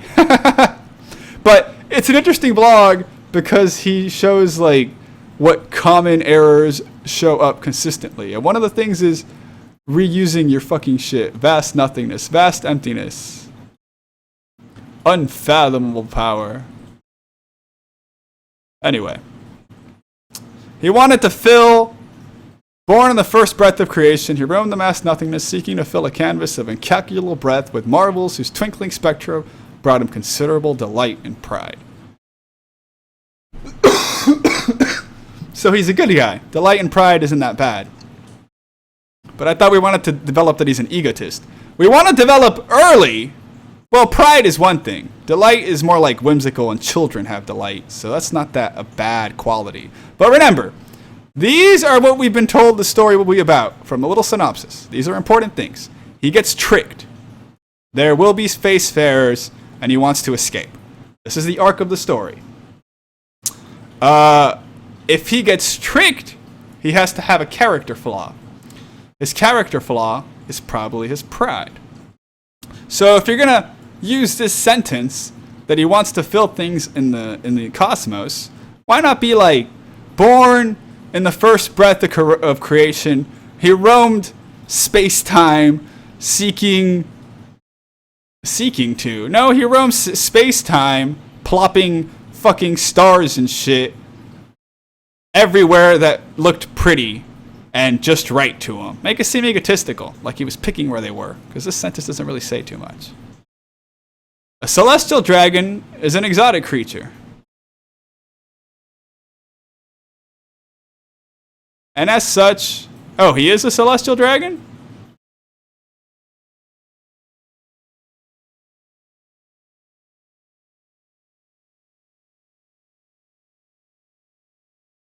When did it say he's a celestial dragon?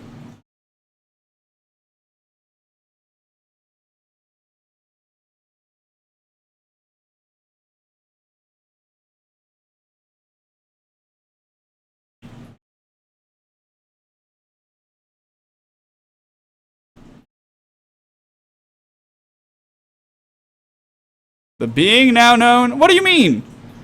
Look at this. That doesn't even go against. That goes against what they're saying.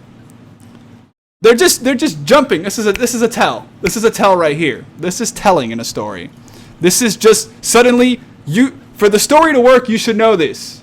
No, the story should be being told and this should just be being revealed. This is not, the story isn't even happening yet. This is just backstory before the story, which is weird.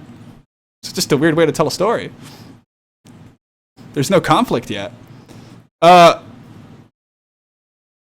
So, like, by the way, Aurelian's soul is a celestial dragon. A celestial dragon is an exotic creature. And as such, as this whole sentence is telling me, this guy's a fucking celestial dragon. By the way. Oh, I thought you were saying he was a being of, like, a being, right? We were like, this thing. Oh, but This being can be easily called an actual thing, a construct. Oh, okay. So this would be called what is this term for this?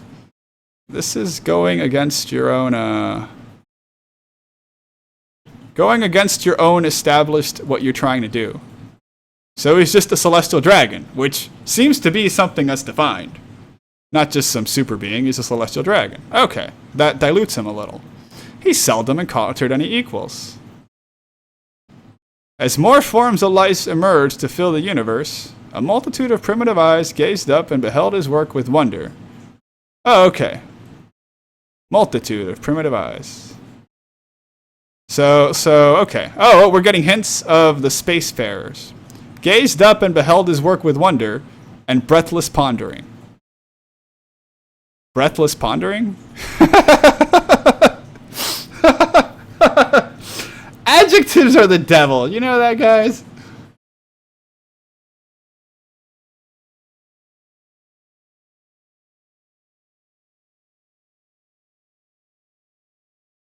It was created around the same time.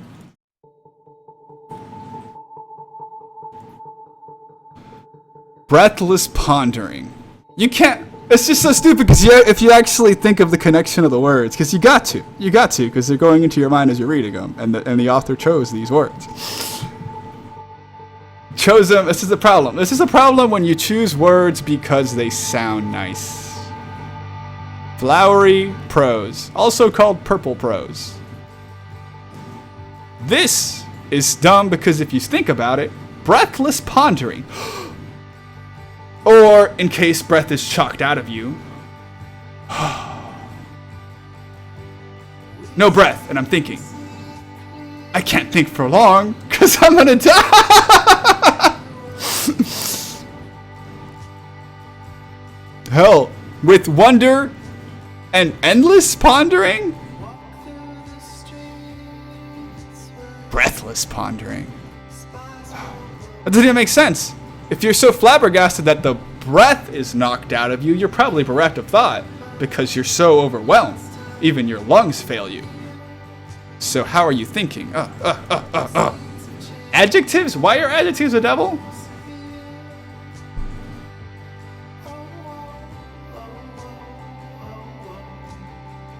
No, I'm not hating him on that. I'm calling him out on that, Mr. Perfect. I am calling him on trying to spice up a shitty script by making it sound less bland. The heart, this is the thing though. Here, listen.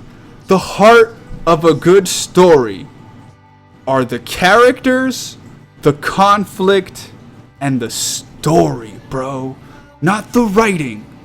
You can get lost in the writing. Hemingway got lost in his own writing and some of the shit he wrote.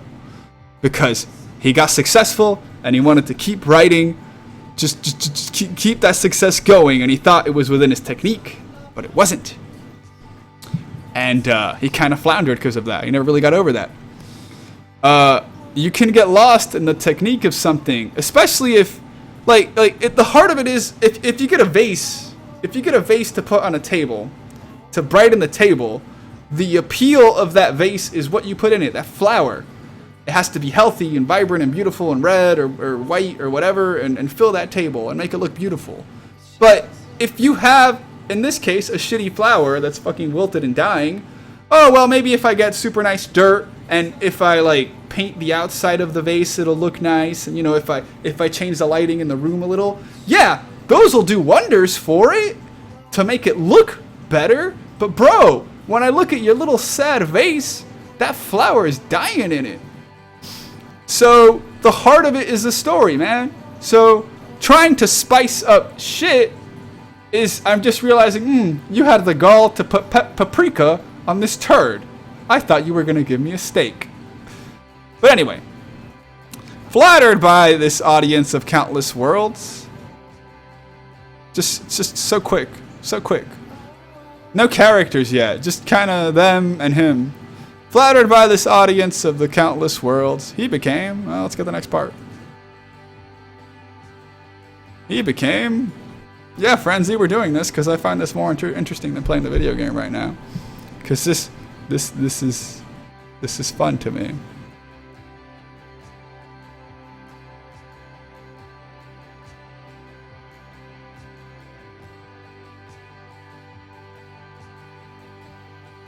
Flattered by the audience of countless worlds, he became fascinated by their fledgling civilizations,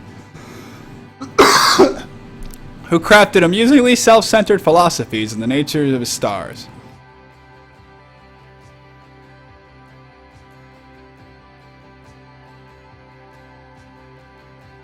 You also see what I said about repetition, guys? This is why editing is the best thing you can do to your writing, because you can catch these things, and a simple correction makes it so much more readable. Look, these two sentences follow back to back, right? So they're very present in someone's mind. You can reuse a technique or something here, and then maybe like over here, you know, because you aren't attuned to it, you know, you just didn't have that in your mouth. You just didn't have a bite of that, and like, oh, I have another bite? That's the same shit I just had. Clause, early preparatory clause for something, for a noun. As more forms of life emerge in the universe, noun did something. Flattered by the audience of the countless worlds, noun did something. This is the same structure of sentence, one right after the other. It's rhythmic in a bad way. Desiring a deeper connection with one of the few races he deemed worthy. Desiring a deeper connection with one of the few races he deemed worthy. Oh, this is the same type of sentence! It's so passive! I don't know what these are called. I think there's a term for this type of stuff. Doing sentences like these. They're great! These type of sentences are great when you want delayed action of, like, real tension. Like, raising and steadying his rifle in his shaky hands. Or reaching for the doorknob slowly and creaking it open or something. Those are great sentences because think about it. What is the sentence doing? You're delaying the noun and the action. You're building something up. You're building up the noun. It's great for those purposes. It's beautiful for that type of purpose. But what are we delaying here? You want some punch.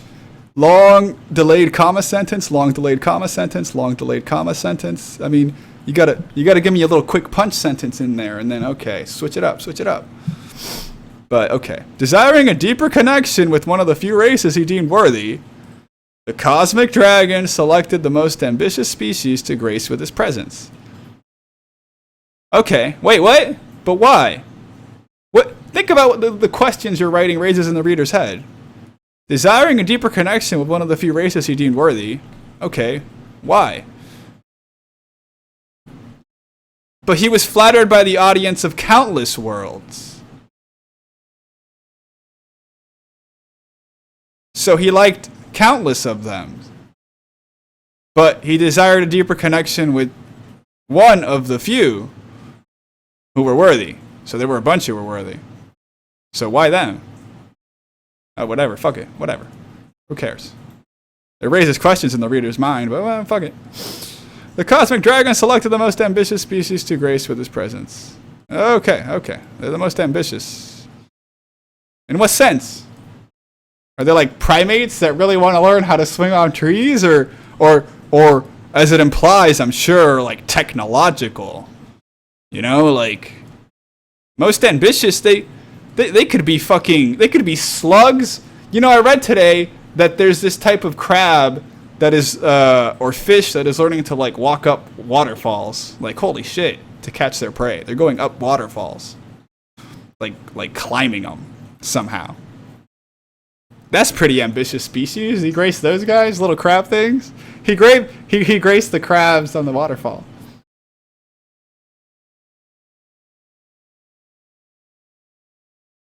Hey, Frenzy. What are you doing to my chat, man? Have some respect. I play games So often. I've been streaming games forever. It's the first time I do this, man. You pull that shit one more time, you're getting timed out. If it bores you, go elsewhere. There's a million streamers, my friend. I have a passion for English, and we're talking it. But for all the things you guys don't agree with me on, you gotta see this redundancy in sentence. Spice your sentences up, Human Perfect. Remember that. Reread your sentences. Read it out loud and see where your voice goes as more forms flattered by this audience of countless worlds. He became, desiring a deeper connection, he did. You can hear it. These chosen few sought to unravel the secrets of the universe and had already expanded beyond their home planet. Okay. So vague, man. And so long-winded these sentences. I just gotta shorten one real quick. Why doesn't he name the species? Many verses were composed about the day the Star Forger descent. No! Make a fucking character. Name the species. They're important. These chosen few, EM dash, the ones the cosmic Aurelian soul declared the Illuminatis.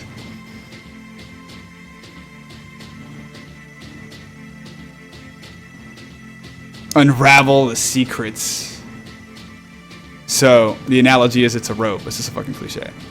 Sought.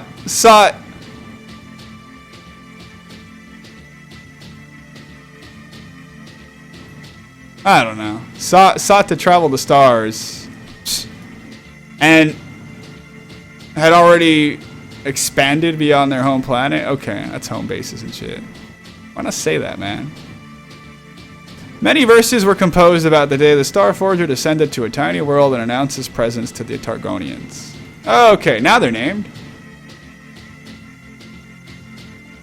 He didn't name them?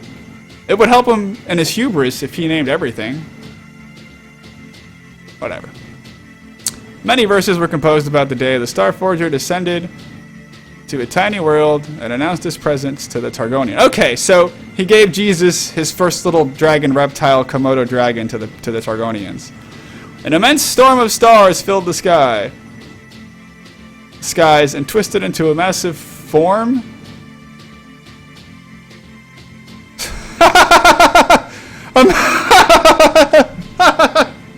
A massive, you guys imagine that, right? A massive form? Vortex. A massive vortex. Shit! Whoa! You don't even need massive because vortexes are pretty fucking big. Whoa, yeah, you know. Stars going in circles together. That's a kind of a vortex. That's a concrete image. That's saying exactly what this is because a massive form, it's like you don't even know what the fucking word is, bro. Massive form? This is telling. Hey, you said show don't tell. This is a prime example. This is an important moment to describe how awesome this looked. But as marvelous as it was terrifying. Okay, how marvelous was it? How terrifying was it? Let's see. Cosmic wonders swirled. But a storm of stars filled the skies. So, stars. This is... What?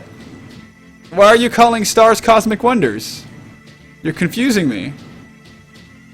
Only slightly. I'm not stupid enough to get lost, but it's enough to like, you know, I just kind of I stubbed my toe on the gravel road, and I'm looking down, and like, whoa, hey, the road is like all mishappen and shit. I gotta watch my step. I'm not enjoying the road. I'm not enjoying the path anymore. Cosmic wonders, stars, swirled and twinkled throughout the creature's body. Oh, yeah, they formed, the vortex was him. Yeah, but stars. Stars swirled and twinkled throughout the creature's body. That's marvelous, I guess. New stars shone brightly and constellations rearranged at his whim.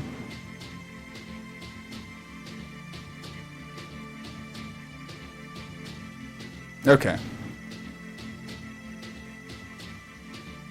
New stars? Constellations are just stars. Appropriately awed by his Illuminati. Oh shit! Yeah, Illuminate, whatever. Appropriately awed by his Illuminati guys, powers, the Targonians titled the dragon Aurelian Soul and presented him with a gift as a token of respect.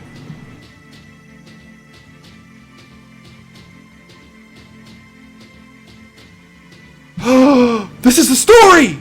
We're at the story! This is good!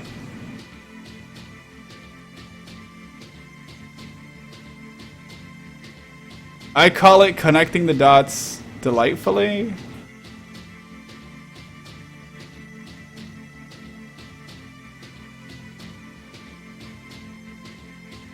Okay.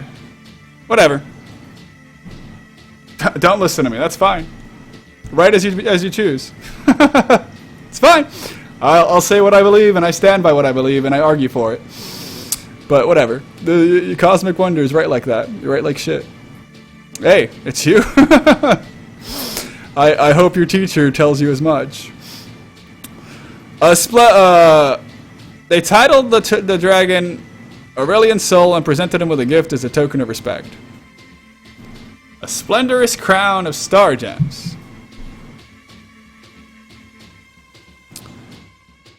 Star gems? Okay, whatever. Which he promptly donned.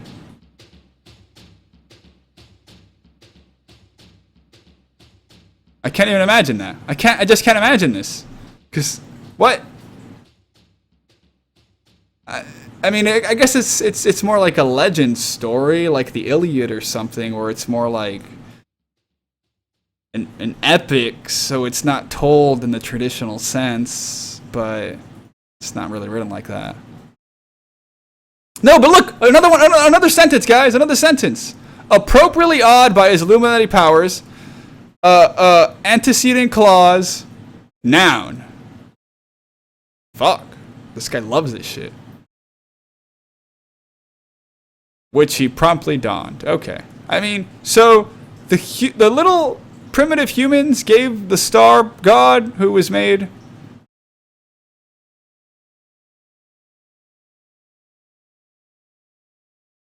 It twisted into a massive form? Okay, still pretty massive. How do they give him that?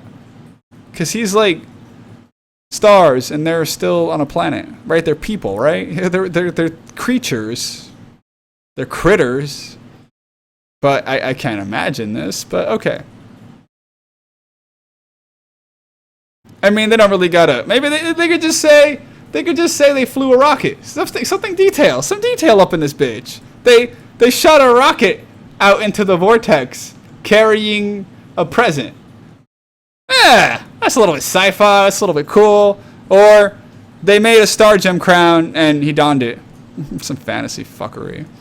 Before long though, boredom... Oh, already? Before long though, boredom drew Aurelian's soul back to his work in the fertile vastness of space. Fertile vastness? Fertile vastness? You can't impregnate space? What the fuck? Look this word up. Fertile. Producing or capable of producing abundant vegetation or crops. That's not what he creates the stars. The stars don't come from space. They come from his almighty godlike powers. Space isn't fertile? That's a wrong use of a word, man. Bad. However, What? Why would he do that? Before long, though. So, okay. Before long, though, he just quickly grew bored of it, and he returned to space. So, you have this guy has a sentence with a, like, basically however in a different way. Two sentences with however, basically. The further from reach of that tiny world he traveled, the more he felt a grasping at his very essence. At his very essence? However, the further from that reach of the tiny world he traveled,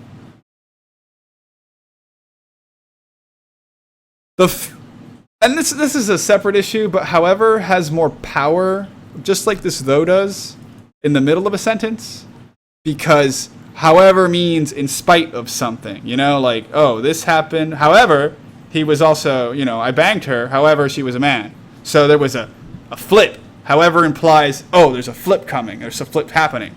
If you start the sentence with however, oh, however, in spite of what? It's just not as powerful. It doesn't really capture it. So look, boredom drew, the further Aurelian's soul flew from the tiny world he had visited, the more he felt a grasping at his very essence. You didn't even need however here, really. Fuck. Yeah. I didn't get what the however's here for, in spite of what. I don't get it. But it would be better if there was a where, there's nowhere to put it. If you can't stick it in the middle of something, there's nowhere to put it. You're using it wrong.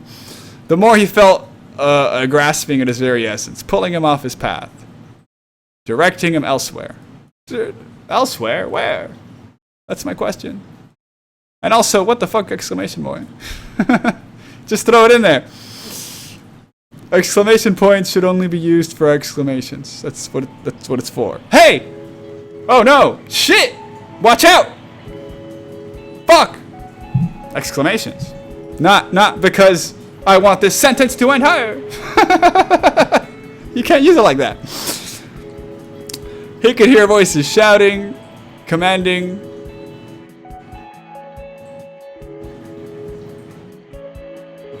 Okay, this is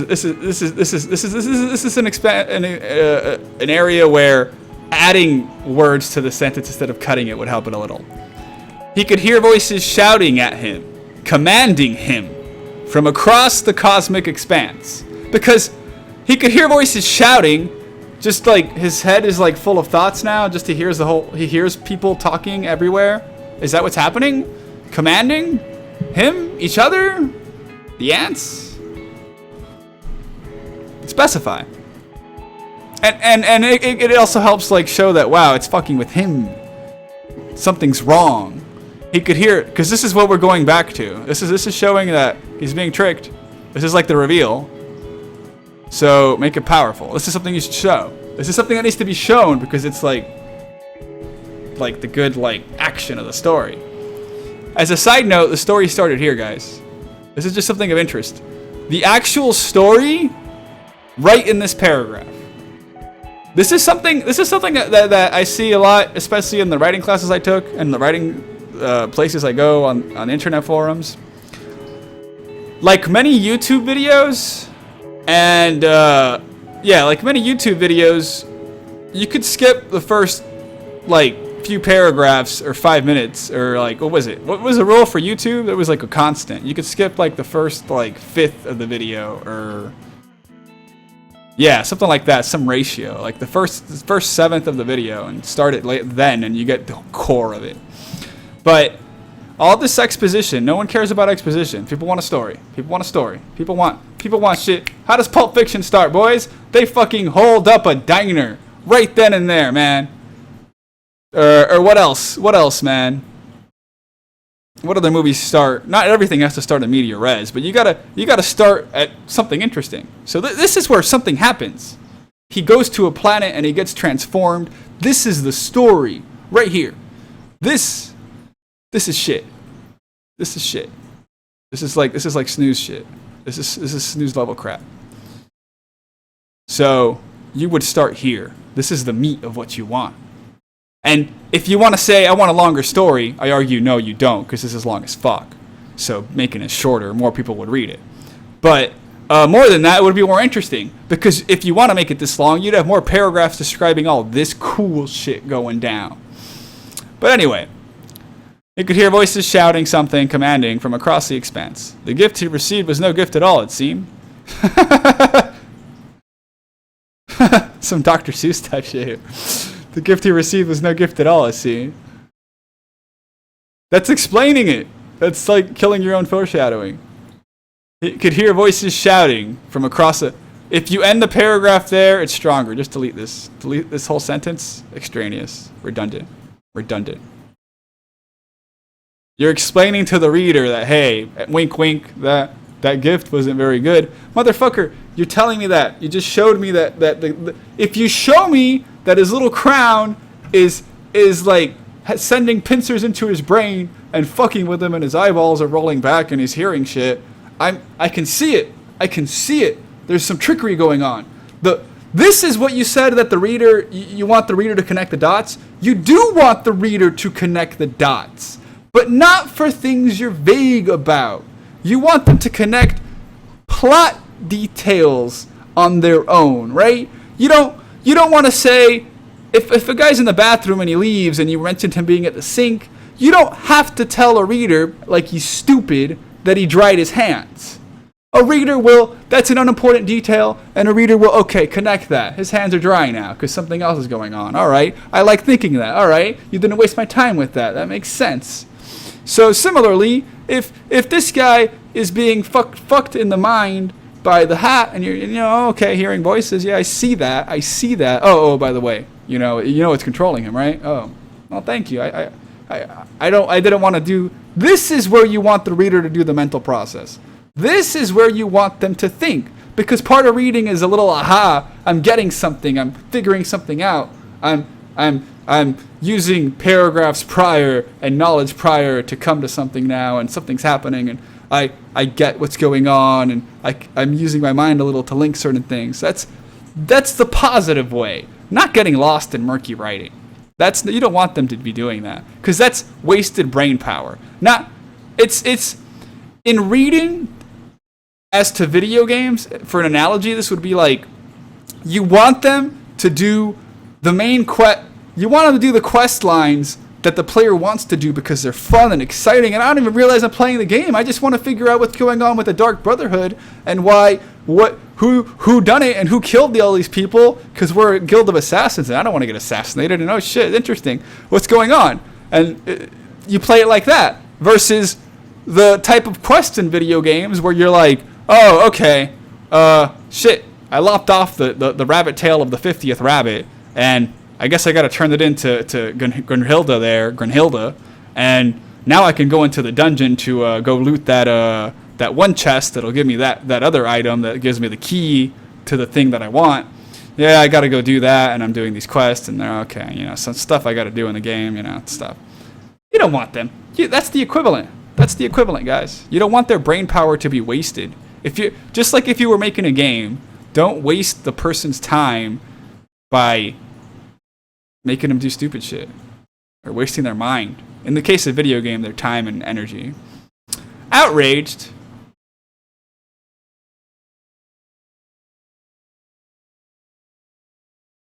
He fought these controlling impulses and attempted to break his bonds by force, only to discover that for each attack against his newfound masters, one of his stars vanished from the firmament.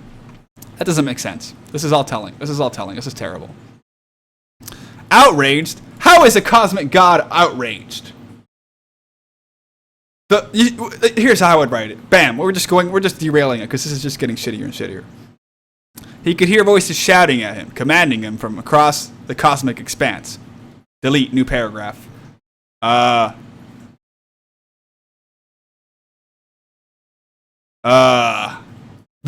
voices consumed his every thought, and he shook his head, shattering stars, sending entire nebulas out of orbit.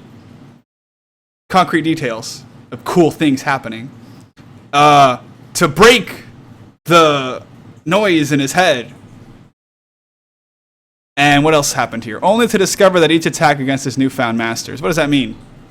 He's a god. Did he destroy their world? Are they on many worlds? Again, we never had that. Again, the big problem here is the spacefarers were never fully developed. This character that is crucial to his story has to be developed.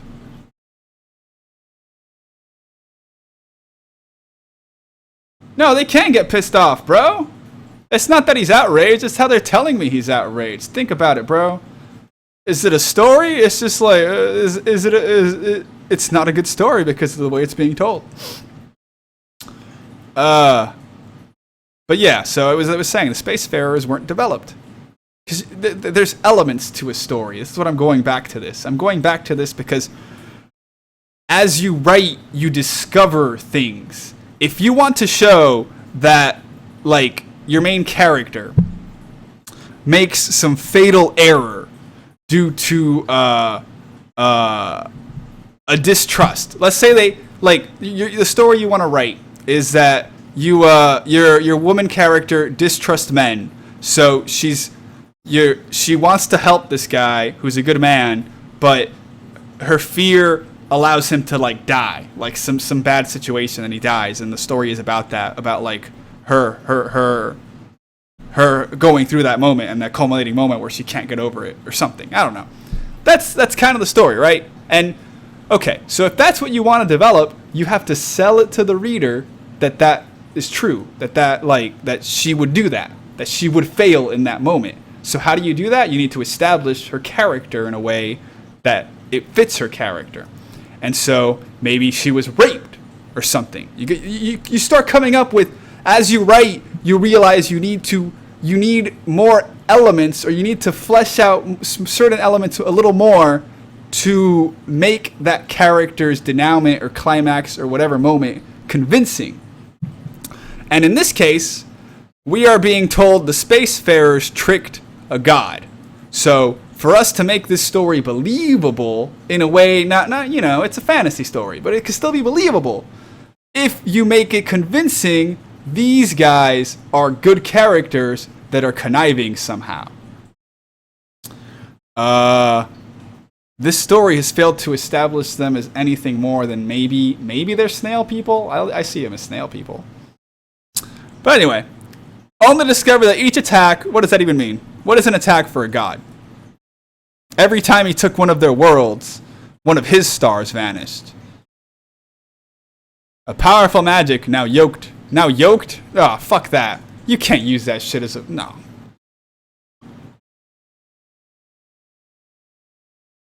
It's primarily a noun. You have to go to the 21st and 23rd version of it. To put a yoke on. Join or couple by means of yoke. To attach. To harness a draft animal to. To join, couple, link, or unite. Obsolete. They're using the obsolete verb. You could do this. You could do this if you want to be a dick. You could do this if you want to impress people, but writing's not about impressing. If you're aiming to impress me with your words, you've killed your story. Because you placed your ego in front of your story. Fucking using the 25th, the obsolete version of the word. But okay, let's work with it. To bring into subjugation or servitude. That's some hardcore thesaurusing, bruh. That's digging. A powerful magic, now yoked. Aurelian soul. Or, well, instead of using a weird-ass word, because the thing with using a word like yoked, word use is very important in writing. Because yoked, it's obsolete definition that no longer, it's like using thee, thou, and shit type today, man. It's comedic. Because yoked is more similarly, maybe, to link draft animals, apparently. Fasten them. Or it's a funny word that also sounds like eggs. It does. So, if... I'm not the only one who'll think that. If they're laughing at the word, or even possibility of laughing at it, then you know what? Just switch the word out. See what other strong word. Use a thesaurus. Use a dictionary. What strong word? Don't just pick blindly though. Find the word you think you like, and then really look at it. What are the meanings of it? Is it nuanced enough in the way I want it to be? In the way it needs to be, in the way the meaning that I want, is it that word? Okay. So it yoked him, which kind of means subjugate. It tamed him. That also works too. This is a fun exercise. If you enjoy writing, this is not tedious. This will be fun because you're looking at cool words and thinking about them. Bound him? Hey, that's a powerful word. That's a pretty good word, and it works for a celestial being. It's better than yoked. And also, yoked, doesn't say that yoked is more a, let's look here, is a device that binds ox and animals. A cross piece with two, yeah. So, it's like, who is riding the caravan on top of the dragon? No one is. It's not even appropriate in that sense. A powerful magic now bound Aurelian's soul. Bam! Boom! Done! Magic bound. Forcing him to wield... You use this exact same sentence. Wow. That's the exact same sentence.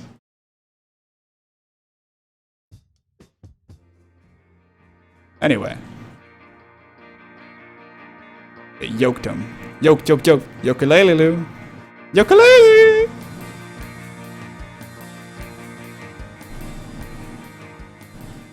Forcing him to wield his powers exclusively for Targon's benefit. He battled chitinous beasts that tore at the fabric of the universe. Where did these guys come from? Oh, there's villains? I thought the villains were the people. These guys just popped out of nowhere. I don't know. We could just throw whatever in the story. You know, don't build anything. Don't foreshadow things lightly and subtly so that their introduction is not some giant surprise of, oh, by the way, I forgot to mention this, but yeah, by the way, they're here. Okay. Let's continue. He clashed with other cosmic entities. Okay, fuck it, whatever. Some of which he had known since the dawn of time. Did he? I didn't know this. You're telling me this. This is what? For millennia, he fought Targon's war, crushed any threats to his dominance, and helped it forge a star-spinning empire.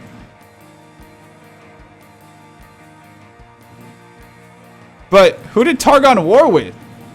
Because what is this? What is their scale of war versus the power of this monster?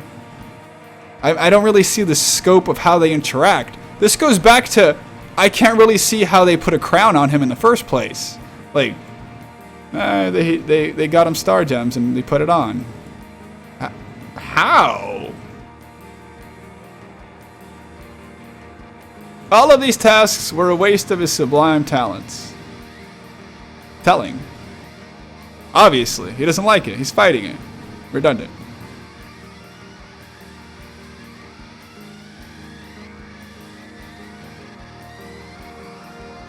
I think this is two paragraphs mixed together.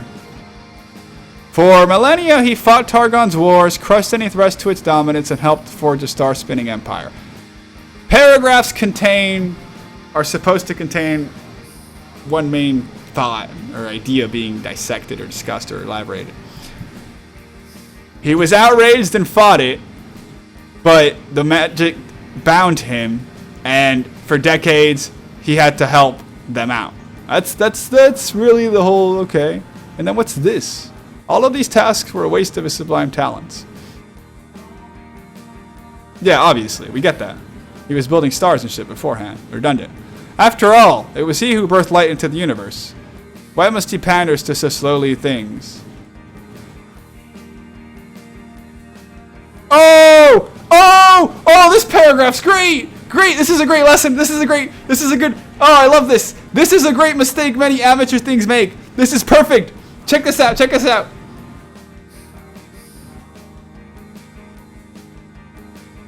Oh, I gotta read other lore to figure out about them. Very well, Crowley.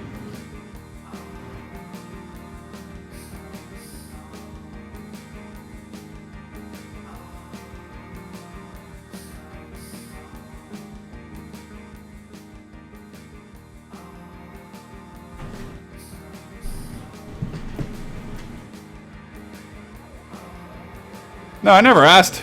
I asked how they gave him the crown, sir. But okay, certain things I'm saying might seem subjective. I argue they're not, because I think they fall in line with what these guys say, what Orwell says. But disagree with what you want. This one, and also a man named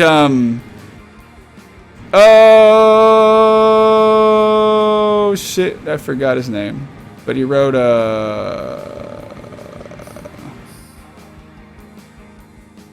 fuck. I just read the book and I forgot the name of the book. Whatever. He wrote Beowulf. No. He wrote Grendel. Sorry. Grendel was the monster Beowulf fought.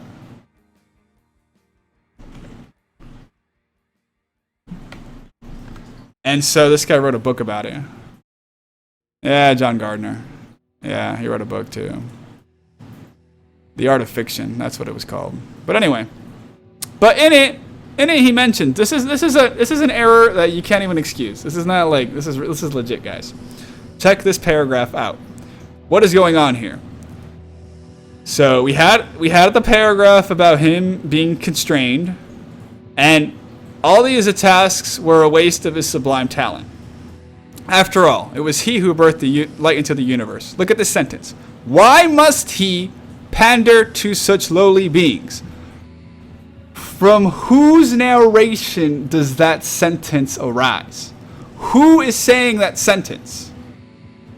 Yeah, obviously the narrator, who is currently what? The narrator is currently in his mind. The mind of the dragon. This is also why I say it should be a new paragraph. Because it's a perspective switch. You are changing... This is a mistake of changing your narration style from a third person. This whole thing has been narrating from a... He's not gone into the thought of the dragon anywhere here in his mind. He's just kind of been like a passerby. Like if God were watching this happen. No. God would be third person omniscient. He's kind of like a third person passive. I don't know, there's a term for it. But just a third person passive just telling us events. Events that occurred. But then, now we're getting feelings and perspectives of the character. So this is a problem of not trusting the narration. Not trusting the narrator. Because you're switching perspectives. This is one of the biggest things you can do that's bad in writing. Because you lose the trust of the reader. Okay, so the story, we're reading it normal. Oh, perspective switch. What? If you're going to do a perspective switch, good writers do perspective switches. Ender's Game, beautiful work that has perspective switch in it, done well. But if you read that and study it, at the very least, he starts new paragraphs with perspective changes.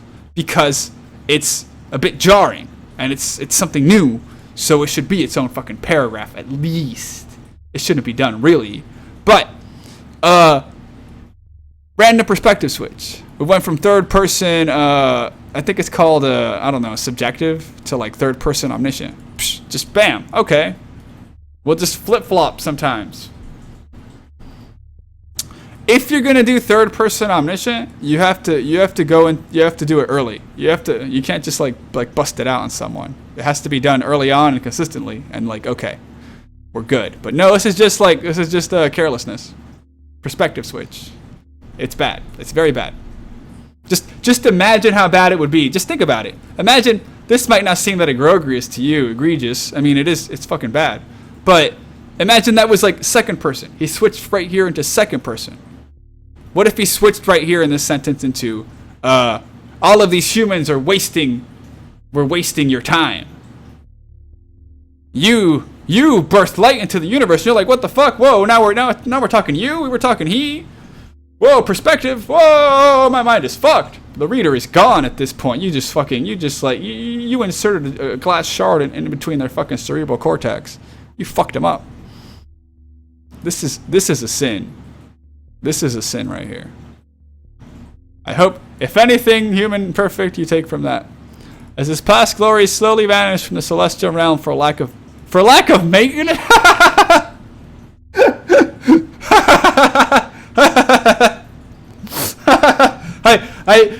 I didn't get the planet carver to come out and check out my foundation, and it crumbled. Aurelian's soul resigned himself to never again bask in the warmth of a freshly ignited star. I got depressed. Then he felt it. A weakening of his unwilling pact. Oh my god! Don't tell me. The voices from the crown grew sporadic. clashing, arguing, that type of writing, explaining things, just listing them. The trees were red. The trees in the forest were red, green, blue, orange. A hue of beautiful colors. Like, I don't see that shit. I see more if you tell me I saw one red leaf. I saw just one pile of red leaves. Oh, red something, leaves. Okay, a noun attached. That one image is more than a million fucking just list of shit. But anyway, sporadic, clashing, arguing with each other while some fell ominously silent. Ominously silent? What the fuck? Ominously silent? This is the problem with adjectives. You can make silent into anything, guys. But silence is silence. You could make it deafening silence if you really want. You could make it so many stupid shit. But why would it? The thing is, the adjective aren't all bad, man. But you gotta really think about that. You gotta really think about the adjective and like, is it needed? Sometimes it is, but here they felt ominously silent. If he's been hating the voices this whole time, and they've been driving him mad, and they've been controlling him, he's been oppressed for a long time. He's felt like dread and all these bad feelings already. So, I mean, nothing's more ominous than being controlled your whole life. Why would a sudden silence be ominous? It doesn't even make sense in the terms of the story. It's a bad adjective in terms of what it's trying to say, because it would be a refreshing silence or something, you know? Because he hasn't had silence in eons. But whatever, ominously silent, because it's cool, and it's ominously silent. They go together. Yeah, go together. Don't think about it. Just those words sound like they go together. An unknown catastrophe he could not fathom had thrown off the balance of those who bound him. An unknown catastrophe he could not fathom. A god that created stars and nebulas, who's made of the fucking shit, couldn't fathom a catastrophe of unknown proportions that fucked up the peoples. Their planet core like got super hot. It's ominous because something's bad is happening on the other end.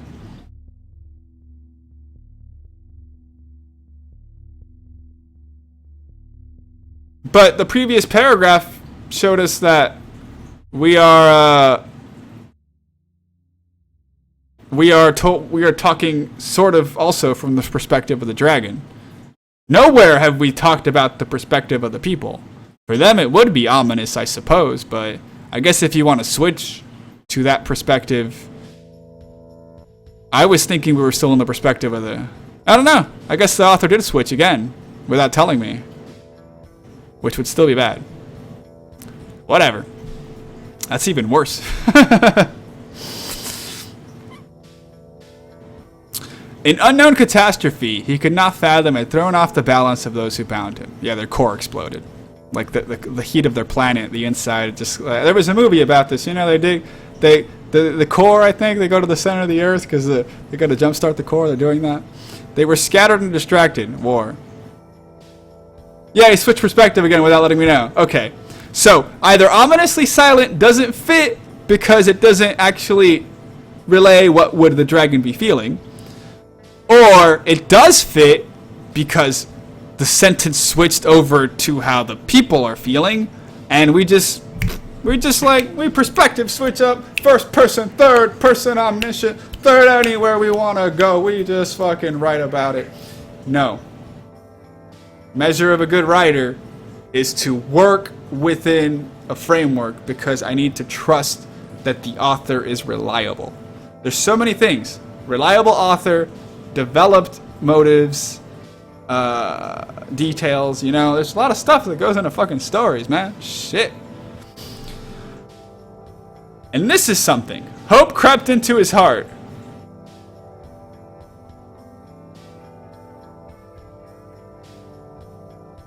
As past glories slowly vanish from the celestial realm, what is time to this creature? But anyway, here is... driven by the tantalizing possibility of impending freedom, He arrives in the world where it all began, Runeterra. It is here the balance will finally tip in his favor. What? How do you know? Fortune teller author. And with it, civilizations across the stars shall bear witness to his rebellion and again to play honest to his might. All will learn what fate befalls those who strive to steal for themselves the power of the cosmic dragon. Oh my god! Hey, here's a little thing about characterization. This is very important. I think this is important. Some of these, this is another one of those things where this is universal. You can't disagree with this one, whether you might want to, because some of the other shit you can, but this is not. Aurelian's soul got depressed and said, life's over, I can't be a fucking god of stars anymore, boo-hoo, wah-wah. Then, it happened. Oh, an important moment to the character. His brain slug stopped brain slugging so hard. It's less slime on his head. And he's like, what? An unknown catastrophe befell the people who bound him. So, an outside force changed the course of his future. An outside force, basically some Deus Ex Machina bullshit. I mean, for a god, I get it. But something outside himself changed his circumstances and made him better again. Or on the way to betterment. He's getting rehabbed. This is bad storytelling 101. Why? Because this is from Hero of 1,000 Faces. No one roots for a hero who doesn't fucking help himself. No one likes a hero like that. Makes a shitty. No one wants to read about a hero who gets saved. Well, you know, they could get saved as a twist or something, but they should be trying to save themselves, man. That's what people want. You want a character, for him to be a good hero, has to undergo some struggle that he overcomes. Or that we root for someone struggling. We root for underdogs. We want to see someone exceed. We get invested in a character. We get invested in Luke Skywalker because he's going against the motherfucking evil Federation, who were established evil. Let's go back to this. They were established as evil. Their character was established as powerful, the Empire, because they blew up a fucking planet. Yes, heroes need help. Okay, yeah, but no, that's not the thing. That's not the thing. Heroes can have mentors and gurus who are important characters too. But the Empire was established as evil, but we saw Luke get pulled from a circumstance he wasn't used to, thrust into the care of Obi-Wan, and we saw him fight his destiny, but he overcame a point of great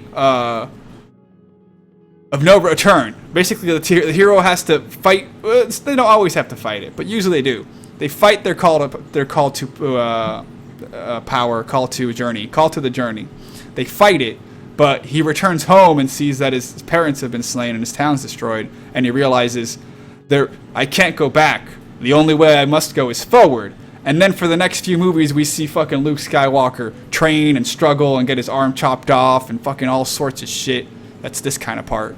And then we realize, hey, he does some shit. He fucking does. He goes fights Darth Vader. He goes to fight the fucking Emperor Palpatine or whatever the fuck. And he works for it, man. Dude, he struggles. He fucking struggles, and we love Luke Skywalker. And Luke Skywalker is one of the greatest heroes of written shit. You know, even Jesus struggled. God damn it. No one likes a hero who don't struggle. A hero who has shit happen to him is the equivalent of some spoon-fed rich baby with a fucking golden pacifier in his mouth. That's a bad character. No one's gonna like that character. Now, you can get helped, but you gotta help yourself. You gotta be working at something. You gotta be trying. People root for someone who's trying. Think about it, man. All the role models in the world. Why do we celebrate great men? Because they rose up and did shit. Why do we think about famous heroes? You could pull anyone out. Pull any good hero out, man. I can't think of one. Fucking James Bond. Fucking Superman, of course. Batman, right? Batman did all that shit, built all his shit. because of, yeah, his own reasons, man. Hey, Batman gets help, right? Hey, Catwoman sometimes helps him and sucks him off. You know, he's got his fucking little pretty boy Robin. He's got like 5 different Robins. He's got Nightwing now. He's got Alfred, who helps, you know. He's still a super awesome hero that everyone loves and can feel because he fights. He struggles since a child. He fucking struggled with his issues of morality and right and wrong. What other fucking hero? Pull anyone out. Die Hard, man. Fucking Bruce Willis. Any hero. Any fucking hero. But is struggle? No. But the thing that he didn't struggle. He resigned himself, and then the power waned. The locks just like got less tight on his wrists. Oh shit. I guess, yeah, but he wasn't trying to break them. It just happened. It just happened.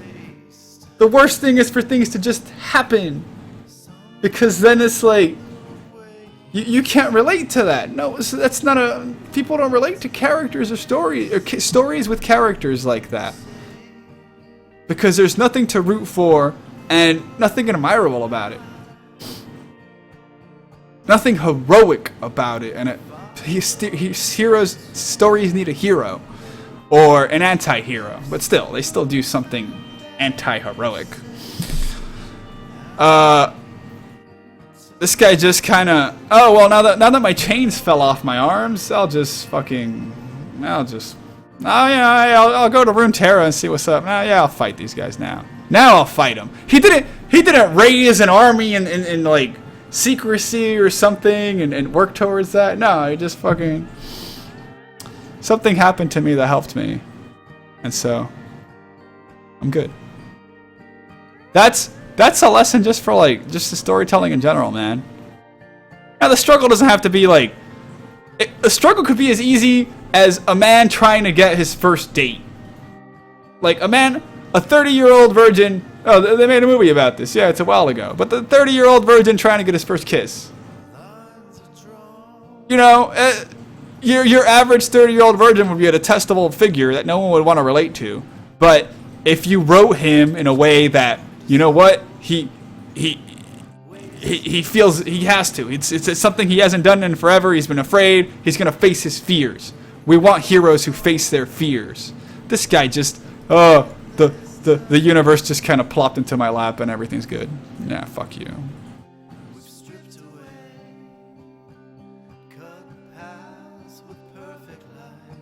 His help was that he wandered into R2-D2 and Obi-Wan. Or even Neo. You know, even Neo, man. Like, how he, at first he's like, they're like, hey, you know, Agent Smith's coming for you in your office. You should be like, dude, trust us, man. We know what's real, and you don't. And he's like, nah, fuck you guys. And then he realizes, oh shit, maybe they're onto something. He goes and tries to contact them and figure it out. Remember, he goes to the nightclub to find Trinity, I think, after it happens. He takes the initiative to go and figure out his calling. This guy, what this?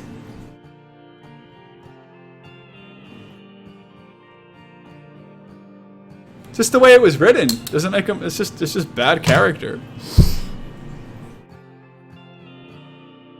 Shit just happened to him, man. Never make shit happen to your character. People will hate that. People will hate that, man. You'll never have someone to sympathize with your character you write about.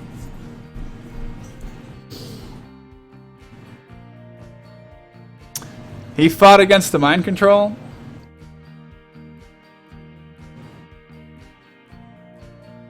Oh, no. Okay, well, you're telling me Soul fought against the mind control. He fought against his captors. Okay. That's not... And then he gave up.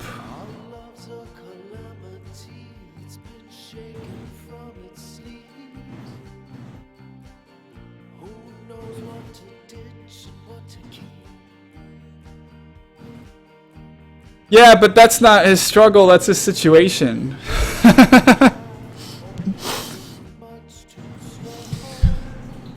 Because the only part in which... This is why vigorous writing is concise, you know? Like, passive voice is better than I mean, active voice is better than the passive voice. Charlie was punched by Hector. Hector punched the shit.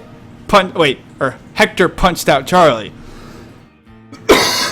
Such a better sentence than Charlie was punched out by Vector. Similarly, in the same vein, people want an active hero, not a passive hero. Someone who's doing good for themselves. Or trying to. Or in the case of good villains, someone who's trying to do selfish things for themselves, but who's trying. Yeah. It's the basic tenet. I mean, there's even fucking biblical allusions to this. God only helps those who help themselves. Like, it's everywhere. It's everywhere. And it pertains to storytelling, man. Jesus tried. Jesus tried. Jesus tried!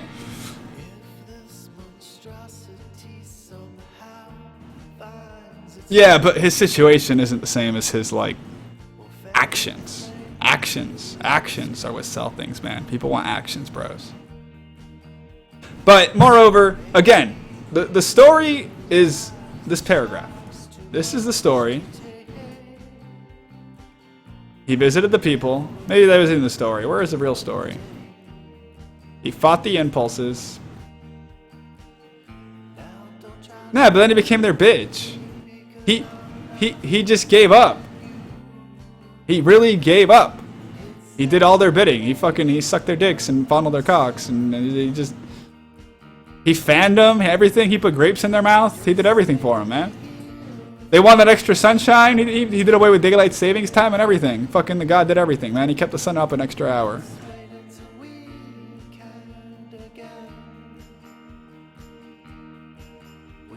Yeah, and then just something happened. Look, an unknown catastrophe. That's a Deus Ex Machina. Why do you think fuckers hate Deus Ex? Why do you think it? Why do you think people hate that shit? It was a big thing. It was a big thing back in, I think, Greek plays or Roman plays. One of the two. Big old thing. Nice way to... It was a nice way to sum everything up. And it was also a nice, humble nod to the gods and their all power. But, I don't want to read all this shit. What is this shit? Oh, this is like his journal entry.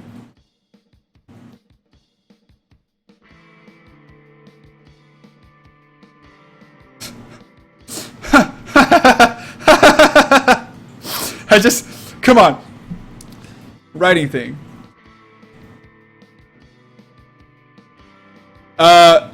If you control Neo, bro. Neo from the Matrix. Or, Brazil. The movie Brazil, the hero that fights against them, the 1984.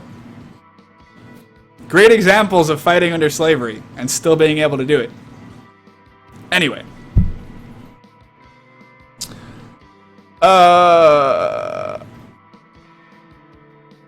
This is funny. This is something. This is something for you, MT. These are like typical errors that happen in writing that you shouldn't commit because they're silly. And you can avoid them with just simple editing, man.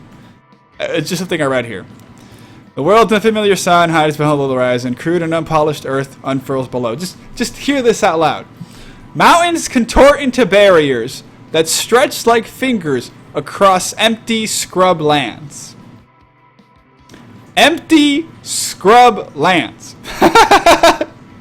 What image does that put in your head? That combination of words and sounds. Empty scrub lands. Empty scrub lands? Since it's a video game? Just a bunch of bad players? Empty scrubs? Uncleaned? Empty scrub lands? Across empty scrub lands. Weird ass phrasing, you could just hear it. Read your work out loud. Serious. You'll find so many errors.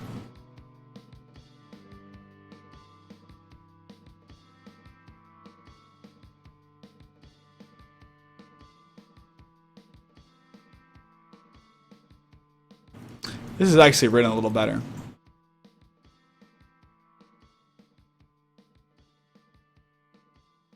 Yeah. Shit like this, I can. I can. I can read fucking Kafka, and I love Kafka. I can't even read this shit. It's too painful. Too fucking painful. Too fucking painful. That was fun though. Am I genuinely angry or anything? No, I get passionate. That killed about an hour. I get passionate. Passionate about why this is just awful everywhere. There's no story. It failed. It failed. These 3 points. Remember these 3 points from a while ago, guys?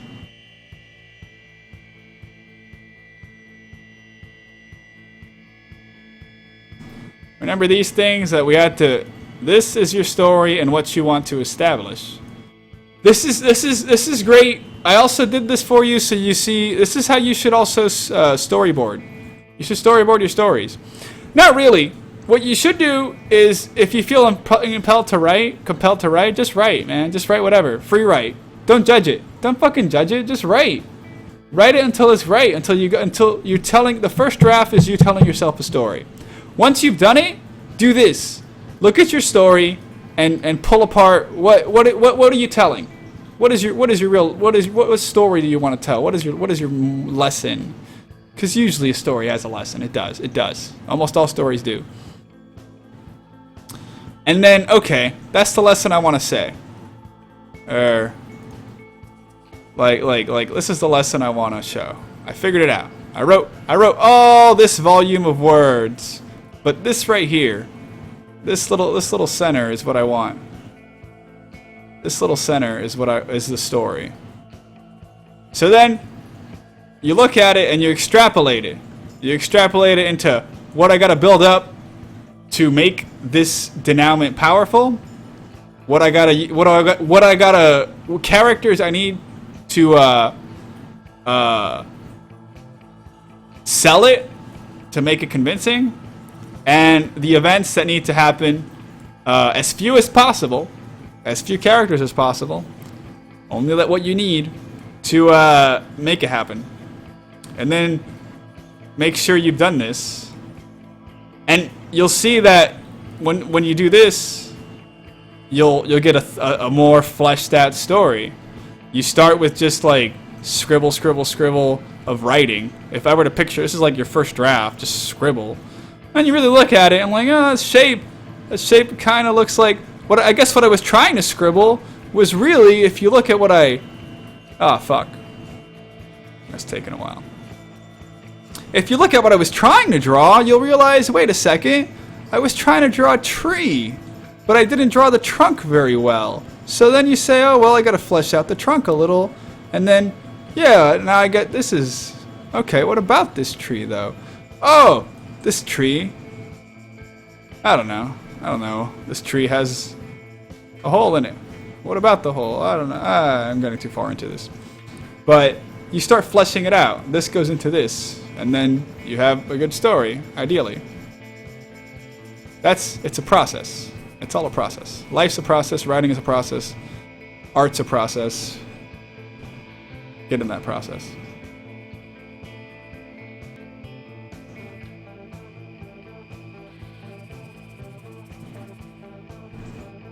No, but it's choice of, man, empty scrublands when we on a video game thing, man. It's but yeah, but scrubland's one word. That's the other thing.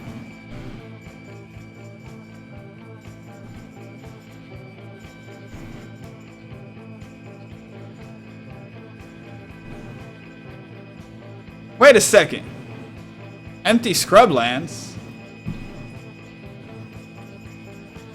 But scrublands aren't empty because they have scrub. That's why.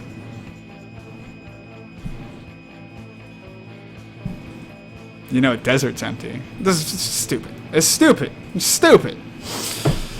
Anyway, the power of adjectives. But anyway, that's the back point.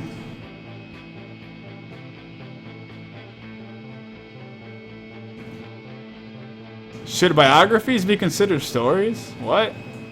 Are you defending? Yes, even biographies should be stories, which is why only Really accomplished authors late in their life, when they've experienced much and have written much, usually write biographies. If the first thing you ever write is a biography, you are an egotist, and never try to get that published. Write that and throw it away. But write it anyway if that's what you feel. Make something of it. If the first thing you ever write as a writer is a biography, oh boy, I don't know what to tell you. I don't know what to say about biographies. I don't know about biographies. This rant's boring? I don't care if you think it's boring. I enjoyed it. I should be a teacher.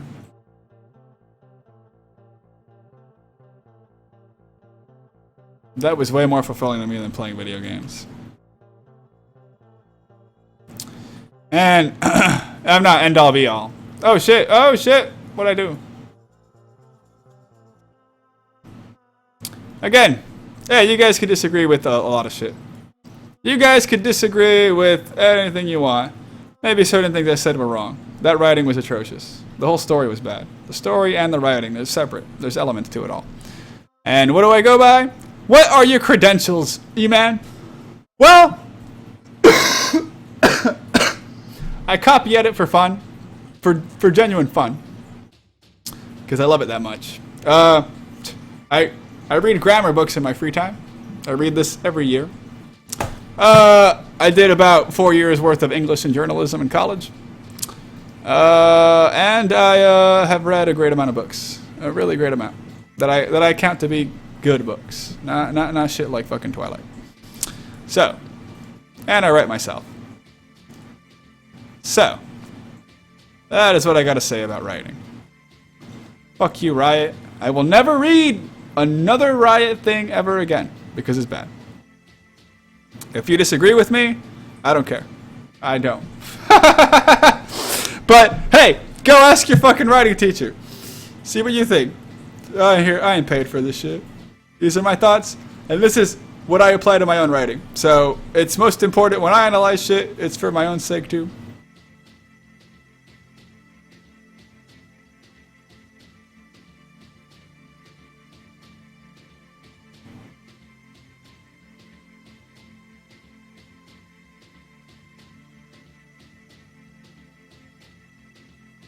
I don't want to read that other one because it's like a fucking like journal entry. Everything was so dark and shit. And, by the way, Scrublands is one word. Yeah. So it's even a misspelling. So whatever. Which, okay. Fuck you, E-Man. You even calling him out on misspellings. I'm calling the writing department their job. It's their job. No. See. If it were a fanfic, whatever, man. That's pleasure. Fuck it. You can't. These typos happen. Copy edited, professional. You got hired for this shit. You probably got some type of degree in some journalism or some shit. You got some writing something credentials. I mean, it's a job. Paid. You paid, motherfucker. Yeah, typos mean more. You think typos don't mean much at the New York Post? New York Times don't care about it. The Inquirer don't give a shit about it. Yeah, typos are cool. Typos are bad for any story, though. Think about it, man. If they're figuring out your word, you've lost them. It's like a movie, man. If someone checks their phone or turns to their neighbor to mention something about a scene, they're not into the movie as much anymore. You failed at some point. Are you a colossal failure? Are you a fucking, kill yourself, you're a freak? No. Nah. But to hide yourself from your failures is to shun growth. It's to shun growth, man. Don't shun growth. And don't fucking make typos when you want people to read your shit. Especially professionally. And yes, I count not combining two words that are combined a fucking typo.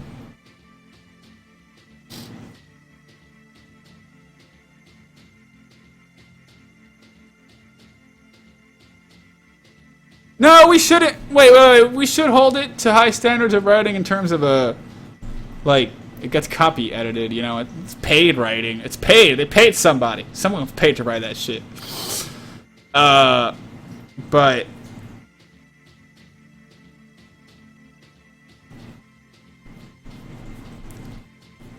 I knew that wasn't good writing. I know this troll-ass motherfucker. I knew Riot. I know I had my issue with Riot issues. The only reason I went so at it is just to have a discussion about writing and about errors and shit. And common stuff and just flowery nonsense. It's terrible.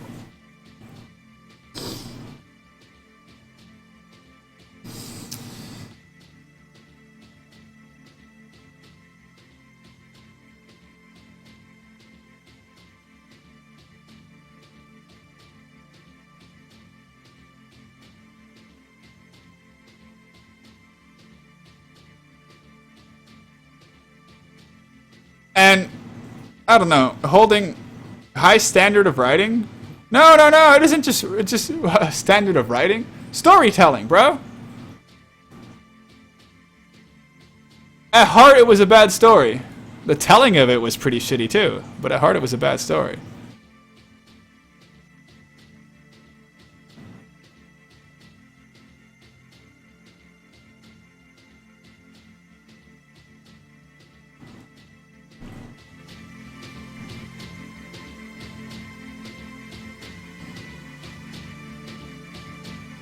That's what I care about most and what I find most offensive. Bad stories, man.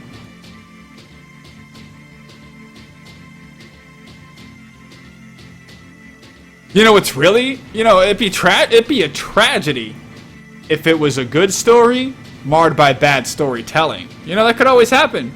You could have good ideas in your head like Philip K. Dick. Philip K. Dick, mastermind behind the movies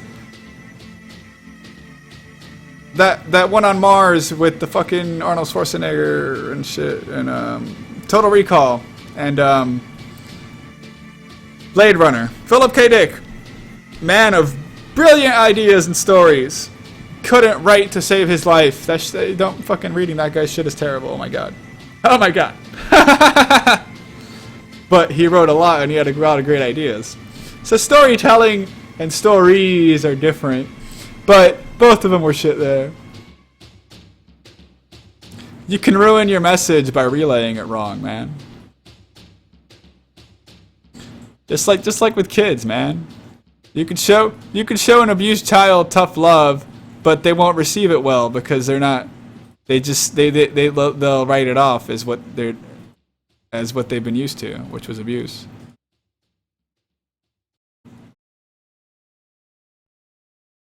So yeah, you can kill your own message.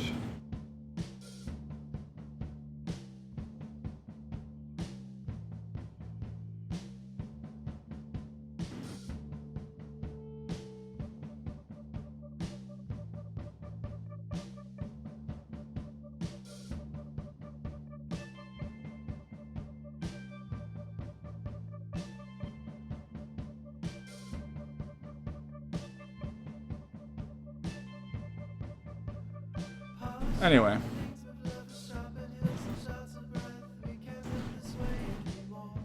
Or to any standards? Nah. Stories should be held to the standard of what makes a good story.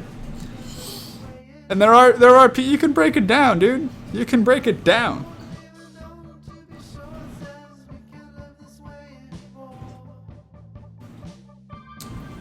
I would even argue there's a science to it, man.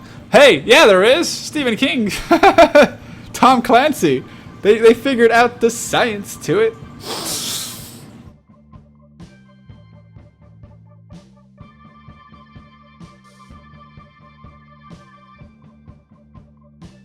I'm judging the story based on the first chapter? What do you mean you're judging the story based on the first chapter? What do you mean? Do you think? Do you think that people who are you've created writing classes, right? You ever go to writer circles or gatherings or like club type things or forums or just hang out, and you think people that care to break down a story into why it's bad, are doing it just because, are doing it, they just hate you and like fuck your story and they just want to see it crash and burn. You think your average reader will give a bad story more than a page, a couple paragraphs? The worst thing that could happen to you is to write something and no one, and it was something really like you've worked on it and it 5th, 20th draft, like 500th draft, and no one reads it at all. No comment at all. Because they open it up and in the first 10 pages you committed so many stupid amateur blunders that whatever story you had, hey, maybe it did get better. Maybe something, maybe you clicked, but you lost them. They're gone. They're gone. Because they judge off the first chapter. They judge off the don't judge a book by its cover. Every single reader judges a book within the first like 15 pages. I think there's studies on it. Like the first 10 pages. Like they judge it. This is done deal. You get them early or you're done. You don't hook them. If you don't hook someone, you're gone. They won't read your shit. They'll move on to the next thing. There's millions of books, millions of movies, millions of games. You're competing with shit, man. You're always. You're gonna settle for, oh, you know what, if they give it a shot. Nah, man, make them care. Make them care. It's on you. It's on you. You control the fucking words. You control the story. It's on you, bruh. No apologies. We rough because we love. We rough because we love. Rough because we love.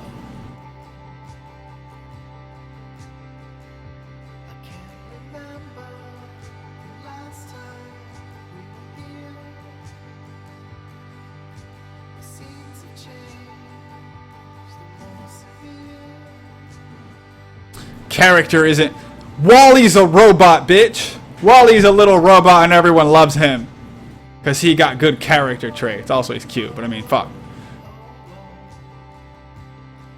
Can't relate. Can't relate. What? Flubber? Flubber was a ball of flub. Oh, I guess we need like literary examples of weird shit. Fucking sympathy. Frankenstein's a monster. You know? Other shit. I can't think of something right now. Doesn't matter. He's celestial.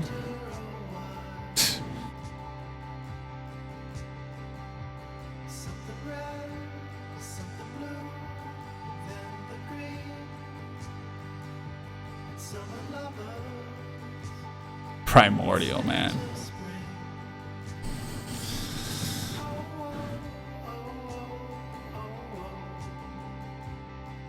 Hey, you can make excuses for the writing. I'd just say I wouldn't read it. But hey, a lot of people do. A lot of people read that shit. A lot of people read that page. I wonder what the read-through rate was, though, honestly. I really do wonder. Does it say? Like, total read? Clicked? Wow, this one's longer than the other. I ain't reading that shit. My eyes, nah, fuck that.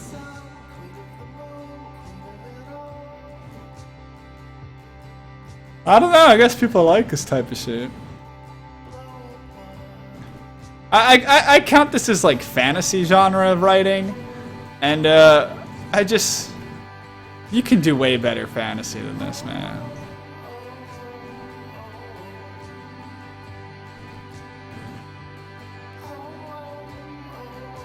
I'm done with that though. Agree or disagree, guy? I gave my pearls of wisdom. My tired pearls of wisdom. I hope you know. We done worked like almost 11 hours. So.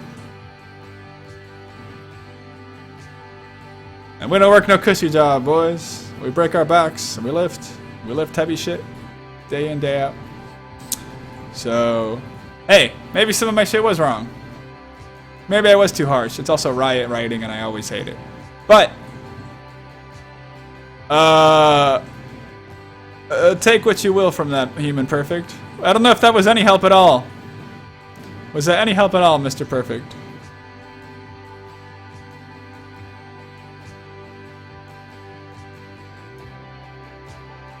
Hey, but at the heart of it is don't be afraid to write. Don't be afraid to write, man. People will shit on it. People will shit on it. and then make it better.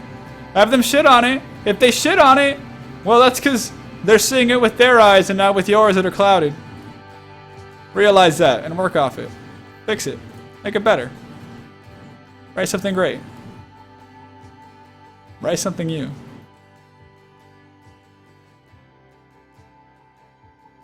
And if it's bad, write something else. Don't be afraid.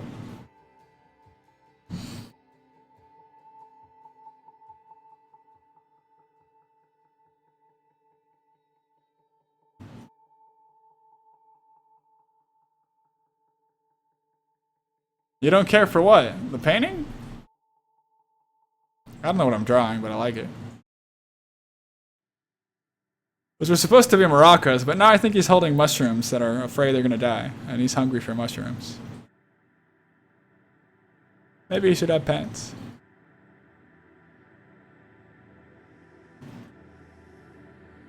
Maybe he should have a hula hoop. Yeah! I like that.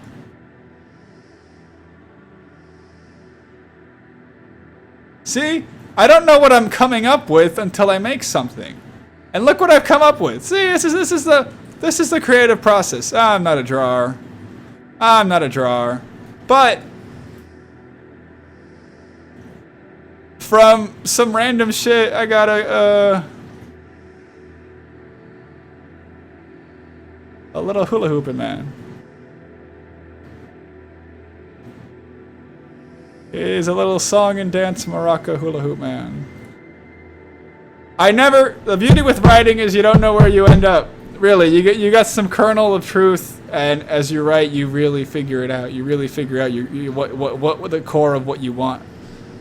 And right here, I never really knew it, but I really wanted to draw a little hula hoop man with maracas.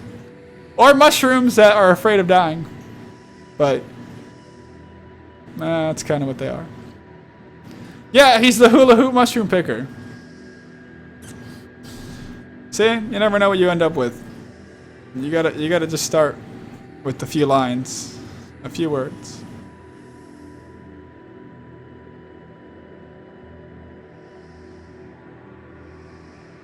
All right. He has no knees and no elbows and no shoulders. You have no fucking taste, no class, and no fucking dignity. Get out of my chat.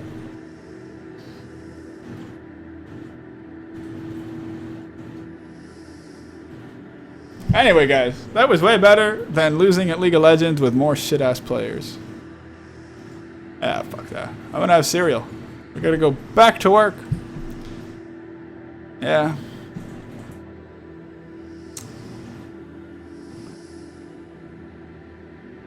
Saving up for that mouth surgeries.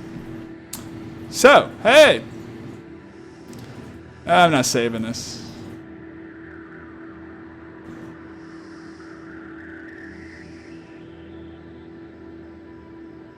I like it though.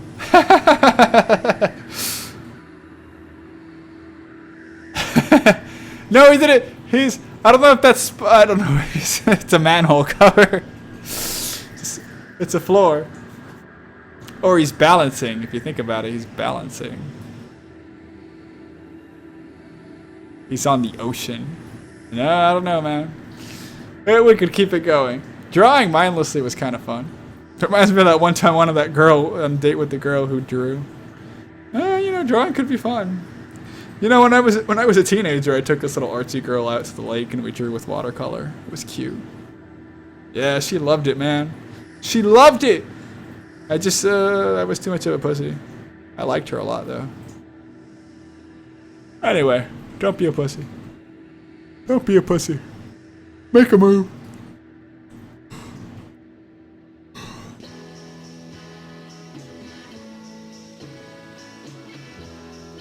Different preferences? Yeah. Different preferences and shit.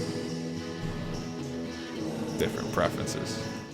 My view on character building is from Man of 1,000 Faces, Hero of 1,000 Faces, Professor, who studied so many different literature. It's ridiculous.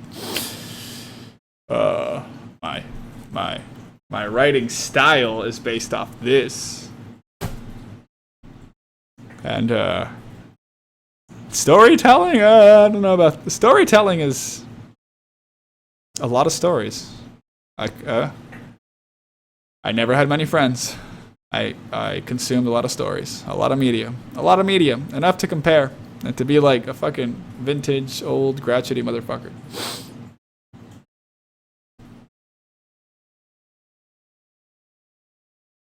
What is fibbage? I'm not that great at drawing. I draw good stick figures, man. What's fibbage?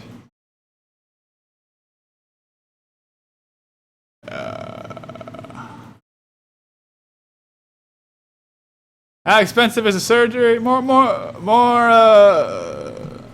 than you can afford, pal. Right. I'm telling you guys numbers. That's expensive as fuck. That's good enough. That's all you need to know. But it's okay. So I'd play again, but I really gotta go now because I killed my time by doing that. Alright, he doesn't need a chair. Oh! I want. He needs a dress. Oh, it was a dress all along. See? Or he's wearing. He's kind of like some hobo who like got like some wire coat hangers and that's his vest. I don't even know. I like it though. I like it a lot. Makes me happy. I think he needs to blush. It's fun to draw.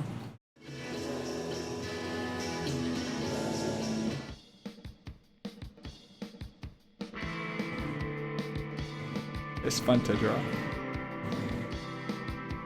Oh, yeah, sure.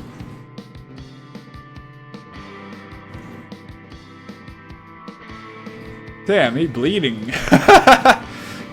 he bleeding with that color.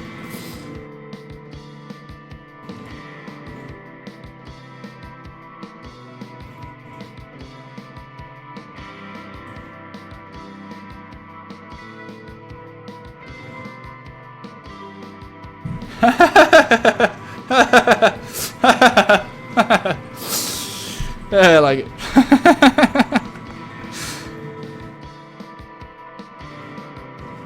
Sorry, fish sticks.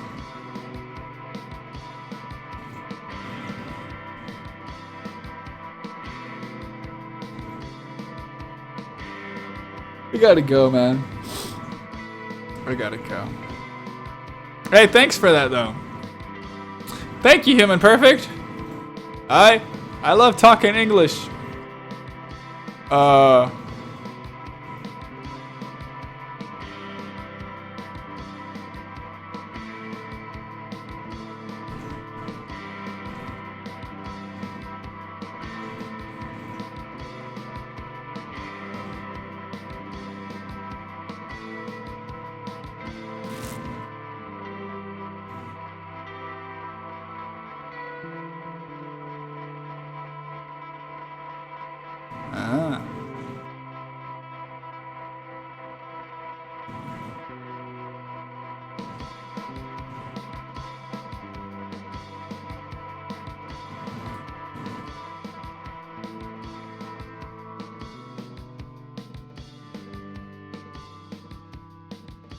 Huh.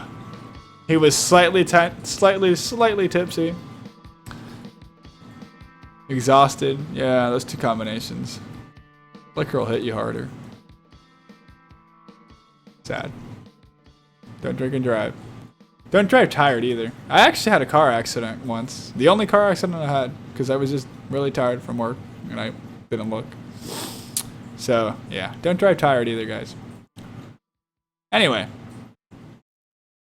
I'm gonna leave this up. You guys have a good night. It was fun to talk English. I don't really get much of a chance, really, honestly. I don't really talk English at all. So hey, keep on being awesome, guys. We'll get platinum when I care to. That game's pissing me off lately.